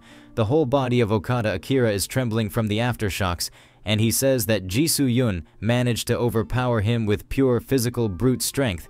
Ji Soo-yoon says that she already told him that he will die if she goes all out. Okada Akira shouts at Jisoo Yun for being an elephant, and Jisoo Yun misunderstood it as Okada Akira saying that she is fat. With that being said, Jisoo Yun cuts him in 2 pieces. System announces that Jisoo Yun of the Korean server has won. A victory buff is given to the Korean server. Attack power of Korean players will increase by 30% for 2 hours. Jisoo Yun sheaths her sword. The Japanese players are in disbelief after witnessing the end of their Sword Saint. On the other side, the Korean players are overjoyed at this victory. Everyone cheer up Jisoo Yun while Han Ho says, "How dare that Sword Saint call out Jisoo Yun an elephant?" All of a sudden, something flies off in the sky. It turns out to be the head of the Sword Saint, and he seems to have grown some fangs. The body of Okada Akira starts regenerating by itself. He even grew 2 lightning wings. His face fully changed, and he says that "you have made me resort to my final option." The Korean players are in shock after witnessing this transformation, as Okada Akira now don't even looks like a human. Jisoo Yun is not sure it's a skill or a mutation, but before she can think about anything else, Sungwoo says that he will take care of him now, since dealing with big guys is his specialty. Sungwoo tells Okada Akira to come at him and he will tear him into shreds. Jisoo Yun notices something and she informs Sungwoo that the thing above Okada Akira is the real problem. There are some flying objects coming from the back of Okada Akira. These objects turn out to be missiles, and they are coming straight for them. The missiles end up in a huge explosion. These missiles were filled with some sort of gas, and even the Japanese players got swept up in its impact. Sungwoo says that this must be the breath of the abyss. A notification pops up informing him that his mana increased drastically due to the breath of the abyss. Sungwoo says that it must be the Evolution Society, but he is not sure why they released Breath of the Abyss since they already know that it makes him stronger. Sungwoo has no idea what they are planning, but he will wipe them all out today. Sungwoo uses his Grim Reaper scythe to change into his Anubis form. The time remaining until the cooldown of the Anubis form has increased due to large amount of Breath of the Abyss. Sungwoo says that the Evolution Society must have perfected the formula to make the Breath of the Abyss, since the air around him is now on a whole new different level than before. Sungwoo tells Jisoo Yun to gather everyone and get out of here. He will slowly catch up to them while keeping watch on the surroundings. Deep down, Sungwoo knows well that the Evolution Society will not simply end things with this attack. On a nearby rooftop, Sungwoo spots some Beastmen. The Beastmen are filling the whole area with the Breath of the Abyss. Sungwoo says that they are trying to cover the whole downtown, and he must not be their target. Another notification pops up informing Sungwoo that a lot of Breath of Abyss has accumulated and the cooldown of his abilities has decreased. About 5,000 members of the Yamato Guild are about to die, and Okada Akira is not sure what these bastards are up to. Sungwoo is thinking that all of this must be part of their plan from the start. Soon he spots a transport aircraft coming toward their direction. The aircraft heads directly for Okada Akira at full speed. Finally, it gets crashed into Okada Akira. The speed of the aircraft was at max, and it left a huge impact. Okada Akira somehow managed to barely block the aircraft, and now he has realized that the Evolution Society has betrayed them. The upper roof of the carrier pops out like a cherry with a huge blast. A huge slimy tentacle comes out of the blasted carrier. Okada Akira is in awe at this abysmal creation of the Evolution Society. More huge slimy tentacle monsters pop out of the big tentacle. All of them pierce deep into the body of Okada Akira. In a few seconds, they completely devour the Sword Saint, leaving nothing behind. Sungwoo is thinking that this thing feels more bizarre and terrifying than a real monster. The tentacle monsters start absorbing the Breath of the Abyss. Soon Sungwoo realizes that it's not only the Breath of the Abyss it is absorbing, but souls as well. Even Sungwoo becomes terrified at this revelation. The tentacle monster is growing stronger with each passing second. Someone comes out from the thick breath of the abyss. This person turns out to be Doctor, and he greets the necromancer saying that it's been a while since they last met. Sungwoo has no idea what he means by it's been a while because this is the first time Sungwoo is meeting him. Doctor says that this must be the first time Sungwoo is seeing him in this body. He further informs Sungwoo that he has met a different version of him before. Sungwoo says that you must be the Doctor who is the head of the Evolution Society. Sungwoo knows well that his clones are taking up most of the top 20 ranks in the Korean server. Sungwoo asks him about his rank, but Doctor says that it does not matter, because ultimately all of them are one person. He further says that Sungwoo, along with all corpses lying around them, must become one as well, and that will be the climax of this game. Sungwoo asks him if it was his plan to lure in the Japanese server. Doctor compliments him for being sharp. The former clone of Doctor who was killed by Sungwoo already told him that he was researching death. But in order to do that, a lot of samples were required. That's why a large-scale war was inevitable, and this is the result of that. Doctor officially introduces Sungwoo to Chimera. the ultimate creature made by researching death. An exclusive quest by the title of The Wrong Being of Death pops out. It's a hunt-type quest, and its ultimate goal is to eliminate the player-crafted creature Chimera. An exclusive skill will be given as a reward. Its description says, "Those who delude death are performing rituals based on false beliefs, and the result of these rituals has finally made its appearance. If the threat is not quickly eliminated, this group will go beyond deluding death, to the point of making death itself meaningless, so that no existence who can face death will remain in this world. If the target is not swiftly dealt with, it will turn into a being that cannot be easily handled. The decision of Seungwoo will influence his fate."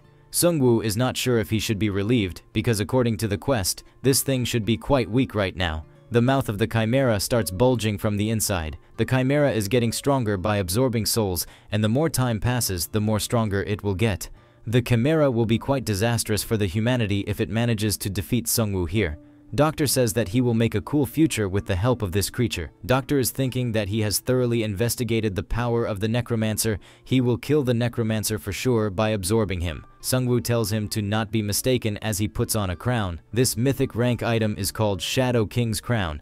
Its effects can only be unlocked after completing its connected quest. Its description says, "Shadow King's power can only be used if all of the Shadow King's relics are collected." Right now, Seungwoo possesses all 4 relics related to the Shadow King. Seungwoo tells the doctor that today will not be the day he will die. Seungwoo receives the Shadow King's power by collecting all relics. Seungwoo activates minion regeneration and death response in the area. Doctor says that he has already seen these 2 abilities. A loud sound can be heard as some minions get summoned behind Seungwoo. These minions are giant bosses that Seungwoo defeated in the past. A new skill called Shadow Army activates on its own.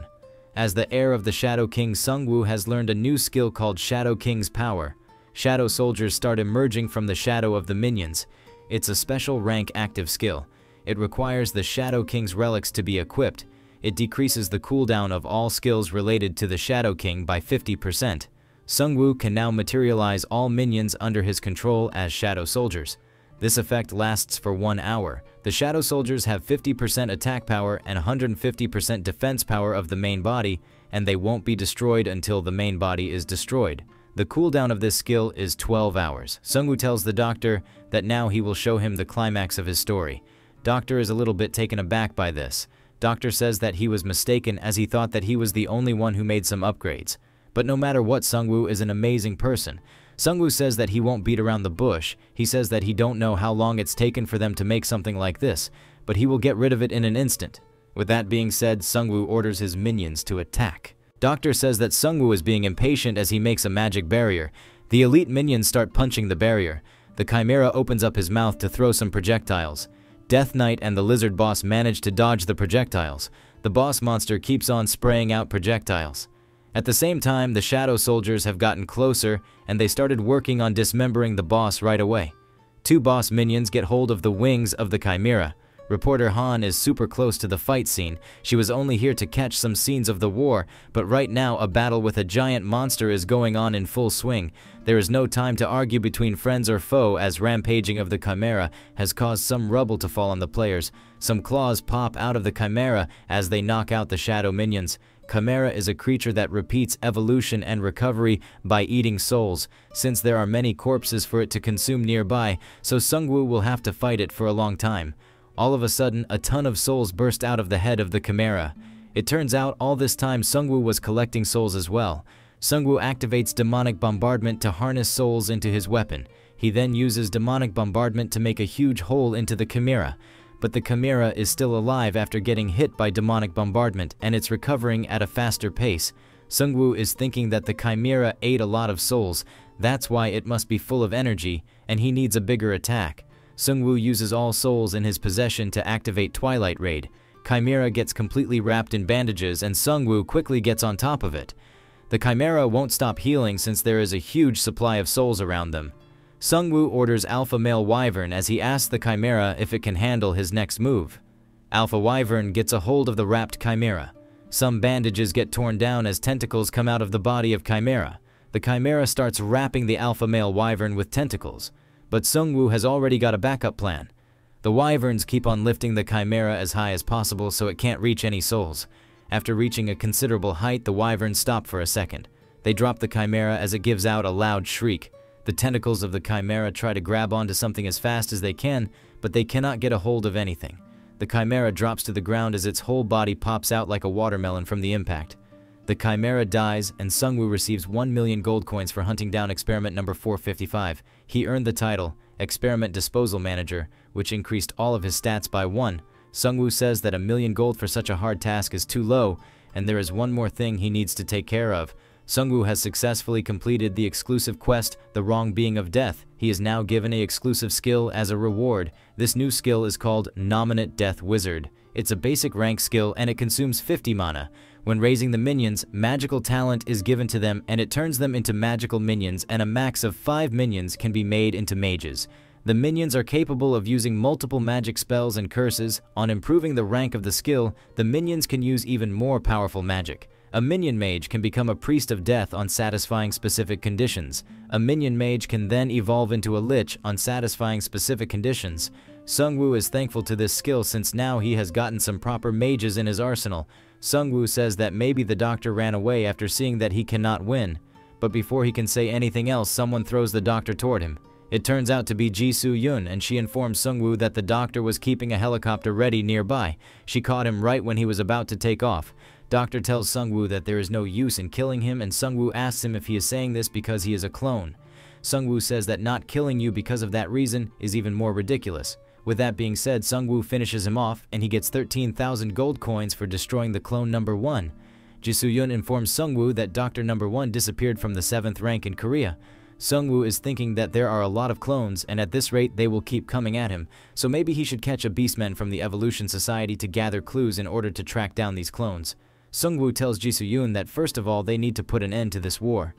The head of the dead chimera is lying on the floor. Something starts popping out of it. It turns out to be Okada Akira, and he is equally pissed at both the Necromancer and the Evolution Society, and he bursts out in anger saying that he will not forgive them. Okada Akira quickly gets a grab of his surroundings and he steals the clothes of a dead soldier. Okada Akira already knew that the Evolution Society is wicked, but he never considered them stepping so low and backstabbing him. They wanted to swallow up both the Necromancer and him in one fell swoop. Okada Akira gets on a rooftop and realizes that the tables have already turned on the Japanese army. He is thinking about how he can escape back to the mainland, but at the same time someone approaches him from behind to ask him if he is planning on escaping alone. This person turns out to be Suzuki Ren, and he unsheathes his sword. Okada Akira says that he thought Suzuki Ren died, but he was actually waiting for him. Suzuki Ren says that he knows the skill Okada Akira used to resurrect himself. It's a legendary consumable type skill, and it can be only used one time, and it's known as monsterization. Okada Akira says that Suzuki knows about it since they completed the hidden stage Monster City together. Suzuki Ren says that it was actually his hidden quest. Okada Akira refutes it by saying that there is no mine or yours between friends. Okada Akira slowly unsheathes his sword as he asks Suzuki if he will let him go now. Suzuki Ren says that he cannot do that since he is planning on cutting ties with bad friends. Okada Akira powers up as he is thinking that it is the perfect time for him. He don't have much mana left because he just resurrected, and he may be able to use just 1 or 2 big skills. Okada Akira knows well that Suzuki just appeared now because he knows about this fact as well, and he is looking different from the Suzuki Ren who would never kill a person. Okada Akira uses lightsaber skill as he mocks Suzuki Ren by saying, "You could have gotten so much stronger if you had not met me here." Suzuki Ren easily parries all of lightsaber projectiles. He even manages to land a cut on the cheek of the Okada Akira. Okada Akira is in shock as Suzuki Ren was not able to use skills before, and now he just deflected his attack with his raw power. Suzuki Ren says that the name of the skill lightsaber is Grandiose, but it's only a high-speed strike.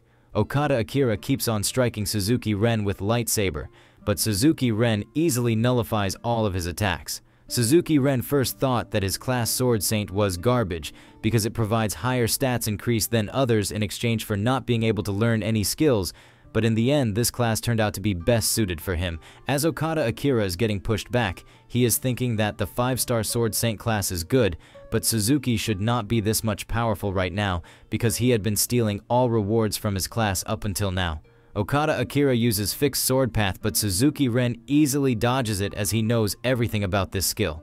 Not just this one, but Suzuki Ren knows about all skills of Okada Akira, and he ends his bad friendship by cutting Okada Akira. As Okada Akira is being cut down, he tells Suzuki Ren that his friends are still alive. This shocks Suzuki Ren, stopping him in his tracks. But this turns out to be a trick, and Okada Akira uses footprint tracking to get behind Suzuki Ren. Okada Akira tries to strike Suzuki Ren from behind, but he gets struck down before he can land his strike. Finally, the head of Okada Akira is severed from his body. Suzuki Ren says that Okada Akira is so predictable, and he always uses same skills. He further says that Okada Akira is not using swordsmanship, but he is only following a program that always gives the same output. On the other side, the Japanese army have been getting wrecked from every direction. Even some of their main fleets have been drowned. The remaining Japanese players give up as they raise the ceasefire flag. A notification pops up informing everyone that the Korean server is the final victor of this battle. Rewards will be distributed according to the contribution of the players. Sungwoo got the first place in this war, and he got 30 million gold coins, and as an additional reward, a title by the name of War Hero is given to him. This title increases all stats of Sungwoo by 2 points. Fatty from Hwarang Guild asks Sungwoo if it is all over. Sungwoo says that it's not over since they only won the first Japan versus Korean battle, and they don't know if the Japanese or the Evolution Society have other forces somewhere in Korea. Prosecutor orders his men to mobilize the troops and search everywhere. They need to pay close attention to any signs of the Evolution Society. He further says that the Evolution Society will try to hide once again since they have made a huge mistake, but they must pull them out now since they have poked out their heads. Ansuk-gu says that ignoring these guys is same as raising terrorists, and Liberation Guild is well aware about their nature. Liberation Guild along with the minions of Sungwoo start searching every nook and cranny. Everyone is trying their best to find the lair of these parasite-like bastards. Another server quest by the title of Second Korea and Japan War for Revenge begins. It's a war-type quest, and the rewards will be announced later on. Due to the Japanese server invasion, the First Japan and Korea War broke out, but in the end, it was the Korean server who raised the victory flag. And this time, an opportunity to counterattack has been given to the Korean server. Whether the long bad relationship between two servers should be cut through bloodshed or calmly forgotten, it will be decided according to the choice of the Korean server. In case of giving up on the counterattack following the server representative's decision, the quest will end. Another notification pops out as Sungwoo and his party were discussing their future plans. For an excited face-off, special rules will be applied. The contents of the rules are as follow. First, the Korean side will be given counterattack perks. Sungwoo, who is the representative of the Korean side, can use confirm location on the enemy forces and use fast travel to that location. Second, anyone can support the opposing server and he will be given an opportunity to transfer to the opposing server. Third, the entire quest process will be broadcasted live to the world through the official channel. Sungwoo is thinking that this fast travel and confirm location are both perks suitable for sneak attacks. Sungwoo uses confirm location and a huge map pops out in front of him. The location of the enemy forces is now marked on the map. Sungwoo may pick one among the marked locations and open a hypergate for fast travel, and he has only one chance remaining.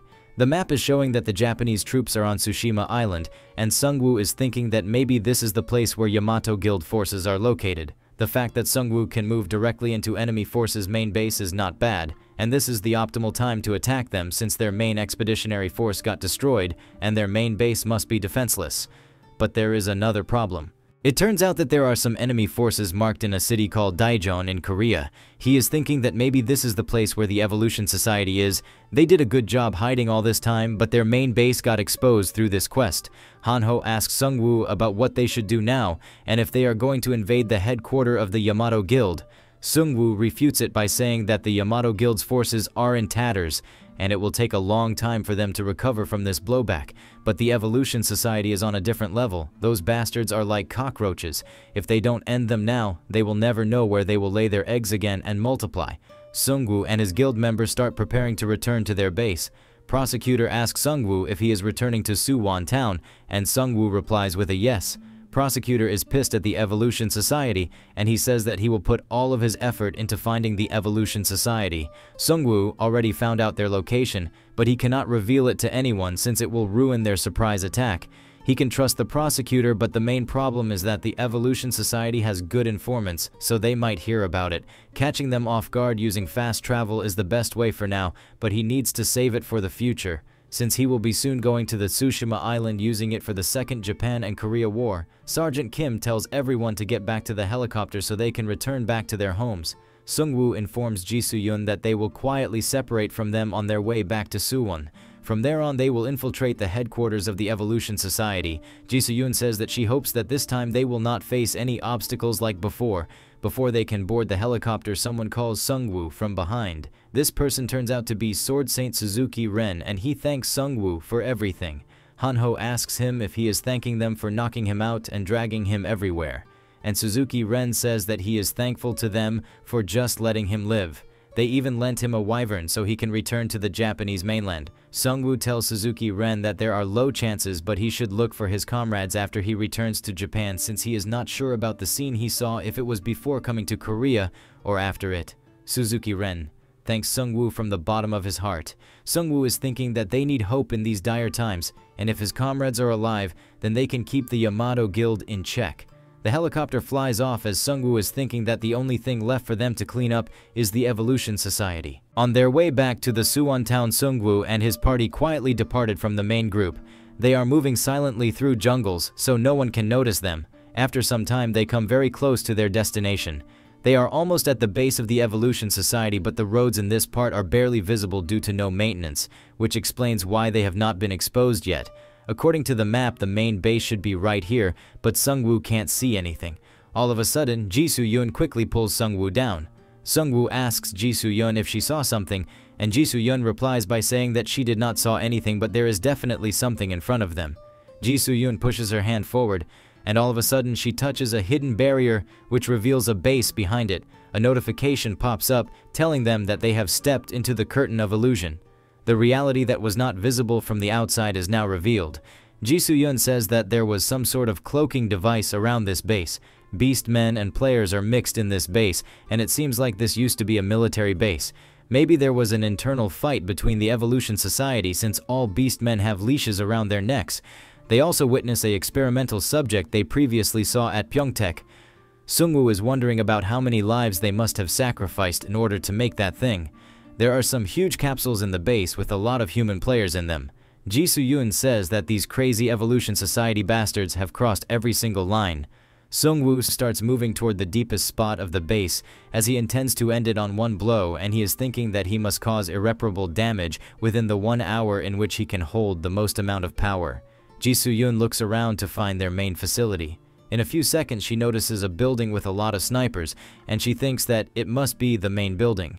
Plus, it's the area with the most number of guards. There is only one door in the front, and except for the vents, there are no viable holes to go through. Sungwoo summons the Spectre as he tells her that there is another way. As Spectre passes through, the guards start shivering with fear. Inside the building, there are a lot of scientists present. One of the scientists informs his colleague that even the number 1 failed this time. That's why they activated the highest alert. The female says that the number 1 was the one who took away the Chimera, and that monster must be dead as well.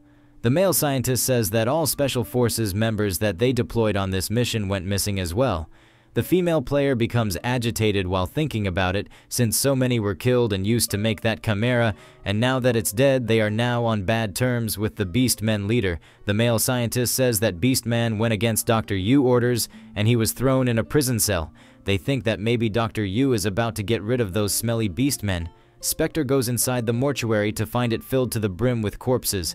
Sungwoo tells Ji Soo-yeon that he will be going inside the building for a bit, and Ji Soo-yeon tells him to be careful. Sungwoo starts exchanging position with his Spectre. He uses Shadow King's bracelet, which can teleport him to a shadow within 100-meter radius. In a few seconds, his whole body is teleported inside the mortuary, and he starts planning his next move. After a few minutes, the door of the mortuary opens up. A scientist moves inside with a whole trolley filled with corpses, and there is someone watching him from the shadows. Sungwoo quickly gets a hold of the scientist. He tells him to stay quiet and just nod in order to answer his questions. Sungwoo asks him if this is the Evolution Society's core research facility, and the scientist nods. He then asks if Dr. Yu and the chief of the Evolution Society stay in this facility, and the scientist nods once again. Sungwoo is thinking that he came to the right place. Sungwoo asks him if Dr. Yu lives on the upper floor or the underground, and the scientist nods once again to the underground part. With that being said, Sungwoo cracks the neck of the scientist and he drops to the ground. Sungwoo orders his minions to pile the dead bodies near the wall. In order to let these bastards know that he is here, Sungwoo blows up the corpses using the corpse explosion. The explosion was quite huge as it blasted off a whole section of the building. The guards became quickly aware of this, and they got a message from Tower A requesting reinforcements. But before the guards can respond, they were sliced by Ji Soo-yun and Raidi. With that being said, Ji Soo-yun quickly slices through a whole battalion of guards. In a few minutes, Ji Soo-yun reaches the place where the explosion occurred, and Sungwoo was waiting for her in there. One of Sungwoo's minion is present on the ceiling, and he has a lot of dead bodies with him. Sungwoo blasts off some of the dead bodies to make a hole on the ceiling. The scientists spot the minion standing near the newly made hole.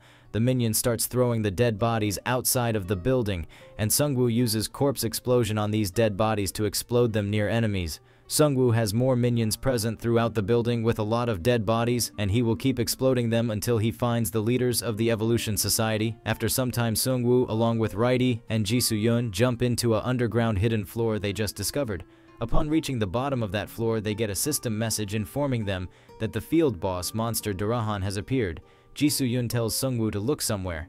It turns out there are some beings held captive in test capsules, and there are white chains binding them. These white chains look like they contain divine magic. One of the beings puts his hand toward the capsule. All of a sudden, Sungwoo feels like that these beings were just asking him for something. Sungwoo gets an exclusive quest. It's a rescue-type quest, and its title says Cavalry of the Dead. His goal is to undo the seal on Durahan, and Durahan's loyalty will be given as a reward for this quest. Its description says, Field Boss Monster Durahan, detained in a remote location, has sensed the powerful authority of death within you and is asking to be rescued. On rescuing Durahan, he will voluntarily become your bloodkin and swear eternal loyalty to you. If the seal is not undone by his hands, then Durahan will not follow him. There is a personal message from Durahan stating, as expected from the necromancer, he came to save me.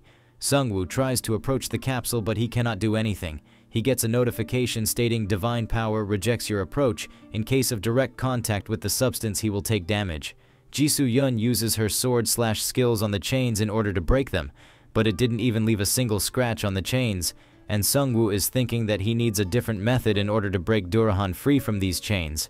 The chains are connected to another room, and Sungwoo decides to go there. As soon as he opens up the door, there are a lot of crossbowmen waiting for him, and they open fire. But they are not fast enough as Ji Soo-yun parries all of their bolts. The crossbowmen are in disbelief as all of their bolts got parried, while the mages start preparing some divine magic. The mages make up a lot of divine spells, and Sungwoo is thinking that these guys only thought of him while making these strategies. But Ji Soo-yun is much scarier inside a limited space like this one. While the whole building is shaking from the explosives and skirmishes, there is someone locked up in a prison who is not sure if this uninvited guest will prove to be good or bad for him. After getting rid of the players, they find a divine power plant. Its rank is unknown, and it was made by players. Priest-type class players can recharge it with mana, but other mage-type players can't recharge it. Once fully charged, it generates purifying energy for 90 minutes. Its description says that it requires fully charging every hour. There is a personal note by the creator of this plant which states that the Evolution Society must make sure to recharge it every 24 hours by putting priests in different schedules. Ji Soo-yun cuts the divine power plant with her sword/skill. Ji Soo-yun says that they should be able to undo the divine chains because they broke their power charging source, and Sungwoo suggests that they should go back and see for themselves. After returning to the room, they find out that the chains have become normal. With that being said, Ji Soo-yun once again tries to cut them. This time, the chains easily broke with a little amount of force. Sungwoo cuts the capsule in half using his Grim Reaper scythe. The liquid binding the movement and skills of Durahan is now finally spilled to the ground. Durahan looks quite imposing in his real form, and he is leaking a little bit of bloodthirst. Ji Soo-yun informs Sungwoo about this bloodthirst, but Sungwoo tells her to calm down. Sungwoo is thinking that he don't likes the system, but it never lied to him before. Durahan gets down on his knees. A system message pops out informing Sungwoo that the field boss monster Durahan swears loyalty to Sungwoo. Now this monster is his blood kin. The Durahan is waiting still on his knees in front of Sungwoo for his first order. Another notification pops up telling Sungwoo that he has completed the exclusive quest Cavalry of the Dead. As a reward, special blood kin is given to him. At the same time, another platoon of guards arrives right outside the room where Sungwoo is at, and they get ready to infiltrate the room. Sungwoo can clearly hear their footsteps, and he thinks that it is the perfect time to test the abilities of Durahan, so he orders him to get rid of them. After entering the room, they find it quite dark, and they can hear strange sounds approaching them. It turns out to be Durahan, who is riding a horse, and he uses his exclusive skill Death Dash. Durahan also unlocked a powerful synergy by moving without his head. It increases his chances of avoiding critical hits by 100%, and he has complete immunity to death, fainting, and psychics type curses. Durahan swiftly takes care of bunch of bowmen with his spear.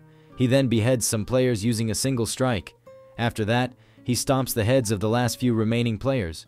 Durahan annihilated a whole squad in a matter of a few minutes, which is a feat reserved for only boss monsters. Sung Woo is quite impressed with the skills of Durahan, and now he is more excited to see what the next floor holds for him. Sung Woo blasts through another floor, which is the Abyss Research and Specimen Center. Jisoo Yoon says that maybe this floor contains undead-type research materials and monsters. Inside the room, they find some long-dead specimens turned into skeleton warriors. The Archmage Beastman seems to be caged there as well, and he calls out to the Necromancer. Sung Woo says that from what he knows, the Guardian Archmage should not be stuck down here. Guardian Archmage says that the Evolution Society bastards have been using me ever since he started growing weaker, and in the end, he became one of their hunting dogs. Sung Woo asks him if there was a power struggle in the Evolution Society, and the Guardian Archmage says nothing like that happened. For Beastmen, this whole game was just a matter of survival. Ever since he became a prey just because he didn't pick a card. Sung Woo asks him about the terrorist activities they were involved in, if that was also a matter of survival. Guardian Archmage asks Sung Woo if he will believe him if he says that it was all part of the quests given by the system. They became Beastmen because they didn't pick a card from the system, and once he got his rational thinking back, he realized he had already eaten 10 people. So for the Beastmen, the system is the definition of horror itself. They cannot go against it even if they are used as villains, and they are constantly pushed toward a heinous direction. They could not possibly create another situation that would not result in punishment by the system. Sung Woo is thinking that maybe the Beastmen were set as enemies of human players from the start, and he asks him if he was not the one who accepted those quests. Archmage says that he is correct, and they accepted those quests in order to survive. Guardian Archmage is not hoping for forgiveness because nothing is going to change anyway. Without any excuse, they are the villains assigned by the system. Sung Woo is feeling a little bit of pity on this victim of the system. Guardian Archmage asks Sung Woo if he can let him help Sung Woo so he can eliminate the head of the Evolution Society. He further says that it is embarrassing but that Dr. Yugai used them. Beastmen were used as if they were hands and feet, while the scientists acted like they were helping these lowly Beastmen to the point of being used as lab rats. There were some of them who didn't killed and wanted to become humans, so they cooperated with them. In the end, the Beastmen could not stand it anymore and they rebelled. That's how they became slaves. Sung Woo asks the Guardian about the location of Dr. Yu. Guardian Archmage informs him that Dr. Yu is on underground floor number 8 in a hidden room. He is most likely preparing to face Sung Woo right now. Sung Woo asks him if by preparation he means something like that experimental chimera.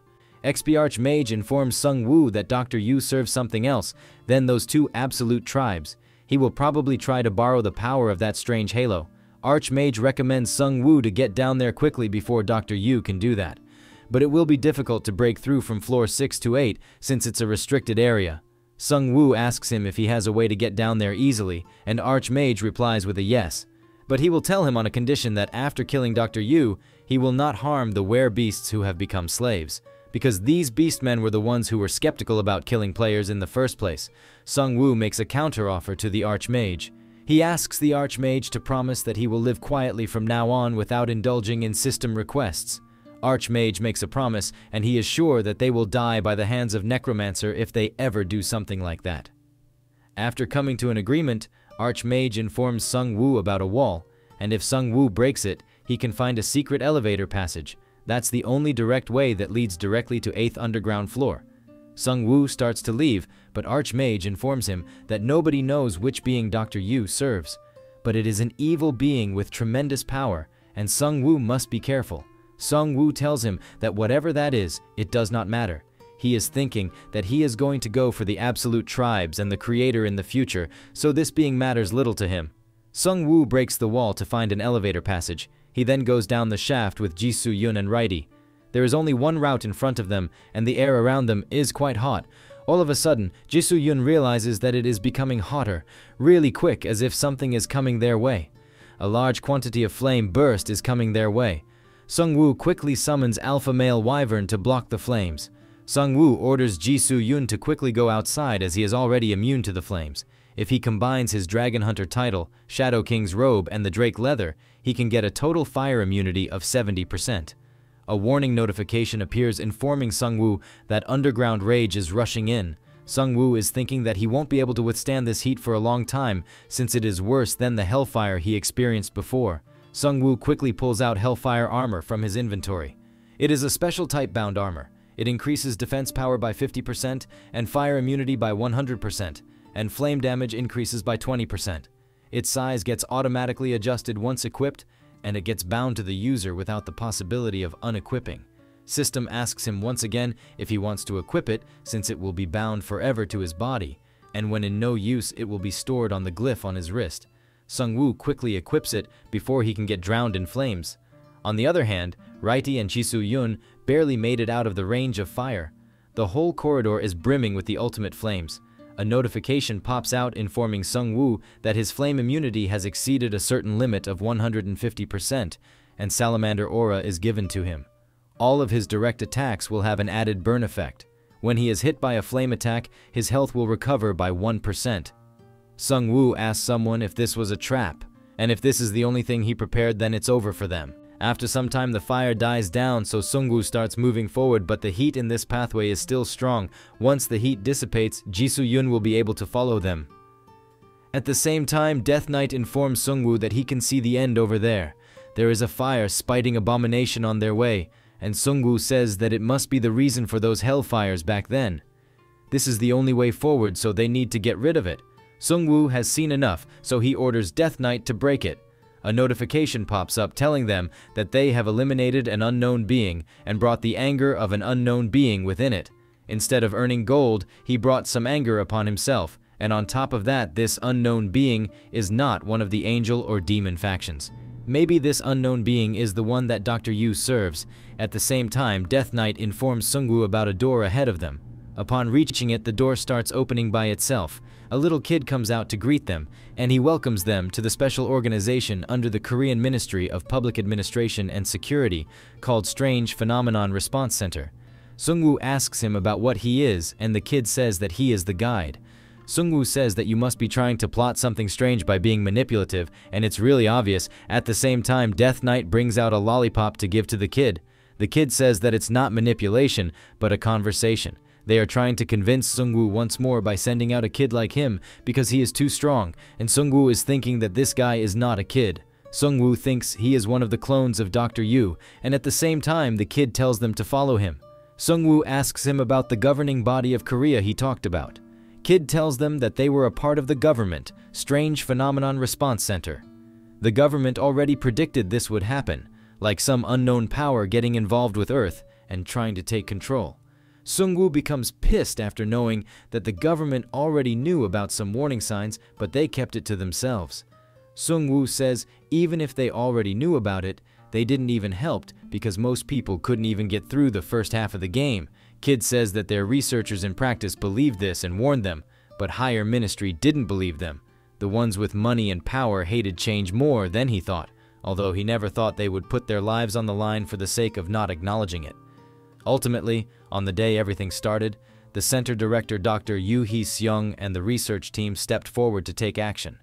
They evacuated 4,000 selected survivors from the area and created an independent system to prepare for the future. Sung-woo was wondering how they managed to create a facility of this level. Now he knows they prepared it in advance. Kid further tells them that this is all in preparation for recreating the Republic of Korea and doing the useless government work, as well as completing the ultimate purpose of this game. Sung-woo asks him if it is the transcendence or the new humanity that he is talking about. The kid says that it is correct and that's the only way everyone will reach the best ending. He further informs them that Dr. Yu drew 4-star Mad Scientist card and 5-star Archbishop card during class selection. These two cards that seek the truth created a synergy, and thanks to that he got closer to the answer earlier than anyone else.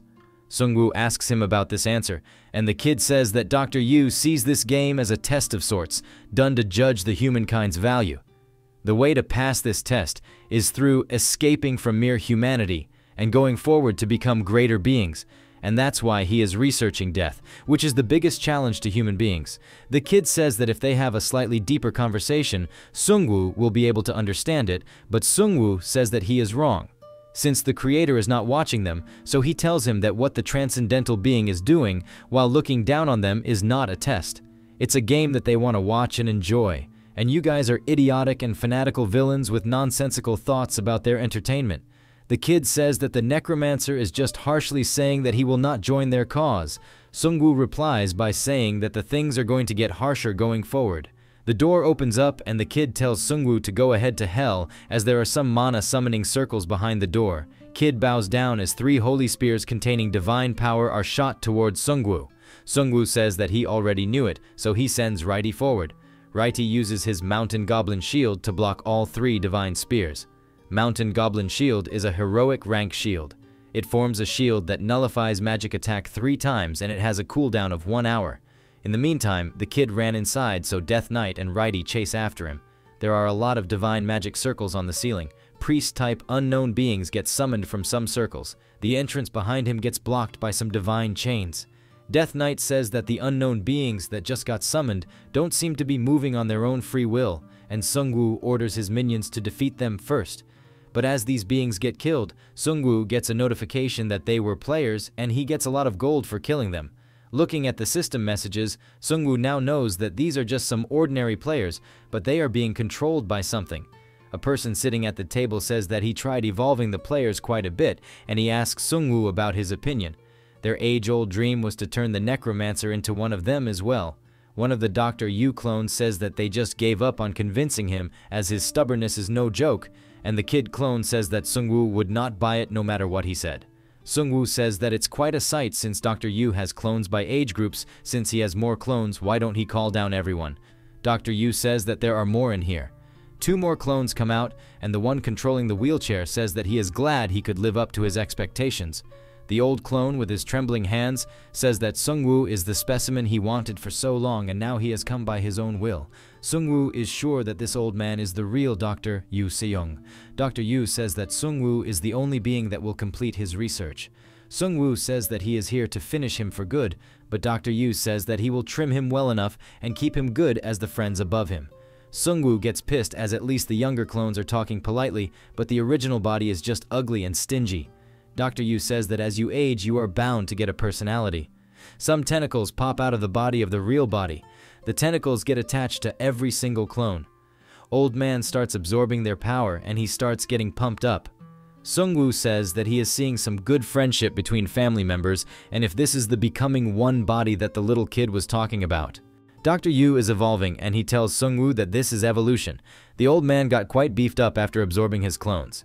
After that, his tentacles start controlling the players above them, and Dr. Yu says that although their bodies are not one, but they are under the same mind. He further says that this is the beginning of evolution. At the same time, he summons a lot of divine magic circles. Sungwoo says instead of evolution, extinction suits him better as he prepares his repeating dwarf crossbow. Dr. Yu says that you have got minions while I have dolls and it's time for them to play. An exclusive quest by the title of For Eternal Rest pops out. It's a rescue-type mission. Its goal is to provide death to the ones who cannot die. As a reward exclusive skill, you have witnessed something shocking will be given to him. Since Sungwoo discovered those who fell into the clutches of the wicked, they are stuck there receiving eternal torture while they cannot die. Although they cannot scream, their bodies feel everything. Death is nobody's authority, but certain deaths can give eternal rest, which is the only escape from this tragedy. Sungwoo must provide eternal rest to those who cannot die, and there are a total of 240 players, plus his choice will influence his fate. Sungwoo runs back as the volley of divine arrows hit him. Death Knight and Righty block the arrows with their shields, but the level of those priests look quite high enough, and Sungwoo says that they must have modified those players and strengthened them. Sungwoo uses giant spirit regeneration in the area, as well as death response and shadow army. Sungwoo is increasing his sources for long-range attacks as much as possible. That's why he is nominating Death Wizards. It's a basic active type spell which consumes 50 mana when raising the skeletons. Magic talent is given to these skeletons, and it turns them into skeleton mages, and a total of 5 mages can be made. The skeleton mages are capable of using multiple magic and curse attribute spells. On improving the skill's rank, They can use even more powerful magic. A skeleton mage can become a priest of death on satisfying specific conditions, and a priest of death can become a lich on satisfying certain conditions. Sungwoo nominated a death wizard, but his intelligence is low, so a basic rank skill is given to him, and the chances of improving his skill are low as well. Sungwoo is quite disappointed by this revelation. Sungwoo looks toward Death Knight as he knows his intelligence is quite high since he used to be a doctor. Sungwoo nominates him as a death wizard, and the system informs him that his intelligence is extraordinary, and an expert rank skill is given to him. The chances of improving the rank of this skill are quite high. A new skill is given to the Death Knight instead of magic as a result of its connection with the original job Death Knight. An expert rank dark magic sword is given to the Death Knight. It strengthens weapon by injecting mana into it. It adds 110% chaos curse on the enemy. Every time the rank of the skill is improved, the strengthening effect increases by leaps. All of a sudden, Death Knight stands up, getting a lot of system pop-ups. These new pop-ups are actually skills that are continuously forming, and he is guessing that maybe Sungwoo expected it in advance. But in reality, Sungwoo had no idea that Death Knight will get so many skills after becoming a mage. Death Knight at once summons ice, earth, and wind elements. He then attacks Dr. Yu with those projectiles, but the shield of Dr. Yu is quite strong. Dr. Yu is impressed since these abilities were not in the report he made on the Necromancer. Sungwoo says that it's not just abilities, and at the same time the door starts getting attacked behind him. It turns out to be Jisoo-yun who easily breaks through the door, and she says that she is sorry for being late to the party. Sungwoo says that he was already expecting her to be late, so it's okay. Dr. Yu orders his dolls to kill Jisoo-yun as he is planning to use her as one of the dolls as well. Dolls shoot a lot of divine-powered arrows which easily shatter the undead minions. Sungwoo orders Jisoo-yun to take care of them, since she is the only one who will be less affected by them. Jisoo-yun gets in front of Sungwoo and she easily parries all arrows shot at Sungwoo. She even manages to protect the Death Knight from the barrage of these divine arrows. Death Knight says that the priest-type dolls are the main problem here since they erected this shield and nothing is getting past it. A mage-type doll attacks Sungwoo with a fireball, but Jisoo-yun is quite far, and she cannot protect Sungwoo from this one. Sungwoo quickly summons Troll Skeleton to block the fireball. There are not just priests but other classes as well among these dolls. At this rate, Sungwoo and his party are bound to get hit from all sides. They are quite far as well, so Sungwoo needs a stepping stone to reach the dolls. Sungwoo summons Imugi out of the abyss. Sungwoo uses Imugi as a stair to reach the mages above them, but one of the mages easily destroys Imugi with a single mana blast. Sungwoo jumped back in time, but he is thinking that he is getting dominated in both power and defense, and the dolls respond so precisely it's like he is moving the pieces of Korean chess. But Sungwoo is confused as to why Dr. Yu is fighting like this, and if Sungwoo was in his position, then he would have already gotten rid of his enemies by now. While blocking the divine arrows, Death Knight recommends depleting the mana of the mages and attack them once they are out. Jisoo-yun says that it is impossible, their mana keeps replenishing and they must be getting potions or something through those tubes. Dr. Yu orders his dolls to use arrows of divine blood. All dolls shower Sungwoo and his minions in a rain of divine arrows. Jisoo-yun is thinking that Dr. Yu is trying to eliminate the outer defenses of Sungwoo, so he can easily push Sungwoo to the edge.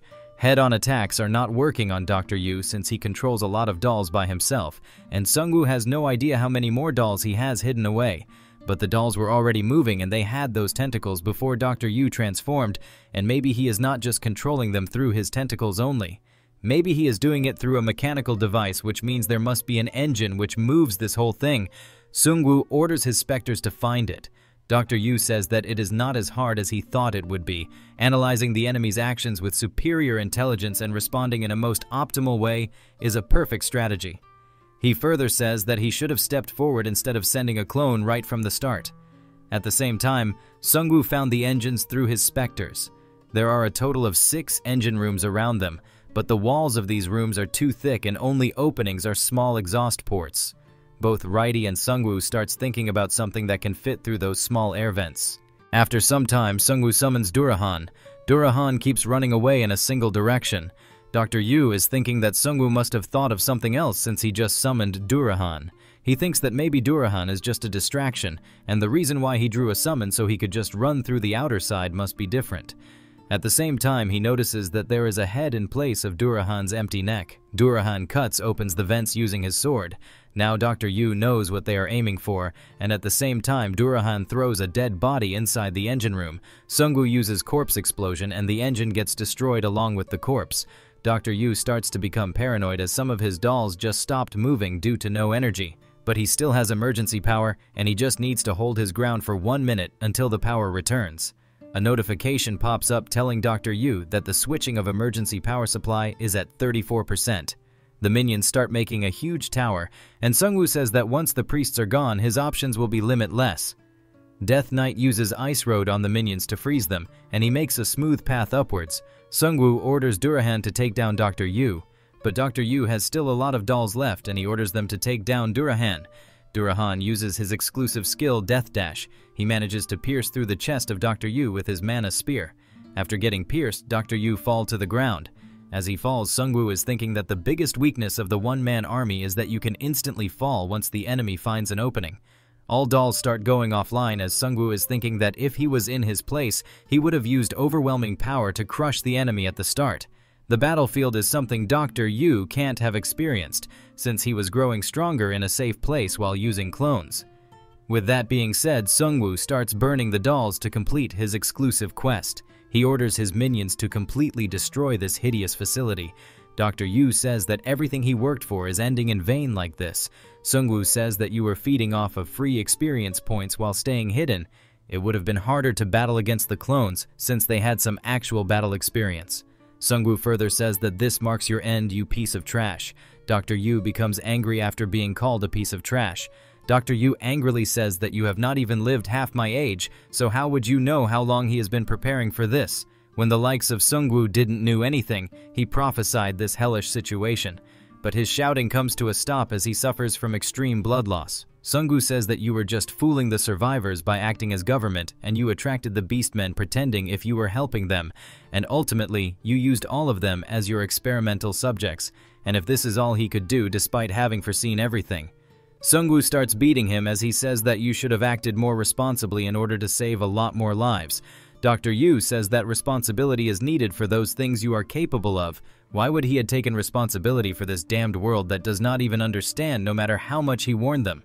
This world is already doomed, and he asks Sungwoo if he has any idea what is waiting at the end of this world. Sungwoo asks him about what did he find. Dr. Yu says the World Eater. It is the absolute being that will lead humanity to transcendence, and they are watching them even at this very moment. Sungwoo is sure that the creator Imugi told him about is not watching them right now, so it must be something else. All of a sudden, Dr. Yu starts looking at the floor for some reason. Sungwoo is not sure what he is up to, or if there is something underground. Dr. Yu says we are done for since they are coming, and it's all Sungwoo's fault. Jisoo Yoon informs Sungwoo that something is coming up from the underground. The whole floor shatters as an unknown being emerges from the underground floor. The unknown being is in a round shape like a ball. All of a sudden it opens its eye, giving out a oppressing energy. A notification pops up telling them that the presence of an external dimensional being is oppressing you, and all of their stats have decreased by 60%. Dr. Yu says that this being is the World Eater he was talking about. All of a sudden, all blood starts pouring out of Dr. Yu. He tries to say something, but he could not shout out a single word since he is getting shredded by the external dimensional being. In a few seconds, Dr. Yu evaporates, leaving behind only a few bloodstains. Even Sungwoo got alerted after watching this show of power from this external dimensional being. A notification pops up telling Sungwoo that the external being is looking at him and he has brought the anger of the unknown being upon himself. Sungwoo knows well that this situation is too dangerous for him, and if the unknown being uses the same power he used on Dr. Yu, then there is nothing he can do against it. The only thing he can do is hope that the unknown being can only use that power on Dr. Yu since he had made a contract with him. But out of nowhere, some cracks appear on the unknown being. The unknown being gets destroyed on its own, and a notification pops up telling Sungwoo that the unknown being promises to take his life someday. Jisoo Yoon is relieved, but Sungwoo tells her that sooner or later, they are still going to go up against this behemoth. A notification pops up telling Sungwoo that he has successfully completed the exclusive quest Provide Death to Those Who Cannot Die. An exclusive skill is given to him as a reward, and his fate has changed slightly. Sungwoo has acquired Death Response skill again, which increased his skill rank from Expert to Artisan. Sungwoo says that it seems like all danger's gone, and Jisoo Yoon says then it means that they have put an end to the Evolution Society. Sungwoo says that she is right, and they should go and look what kind of goods these guys were hiding. Sungwoo informs Suwon Town about his victory over the Evolution Society, and in a few hours helicopters arrive at their location. Hanho is quite happy at the defeat of these roach-like Evolution Society bastards, plus the two of them conquered this whole huge facility. Hanho asks them about what kind of a person was the Evolution Society boss, and he should have been there with them to struck an Asura blow to his face. Jisoo-yoon and Sungwoo say that they both resemble each other in their grotesque and hideous appearance. Sergeant Kim says that there are 1914 captive players and 491 beastmen who cooperated with the Evolution Society, and they can't handle something with this large of a scale.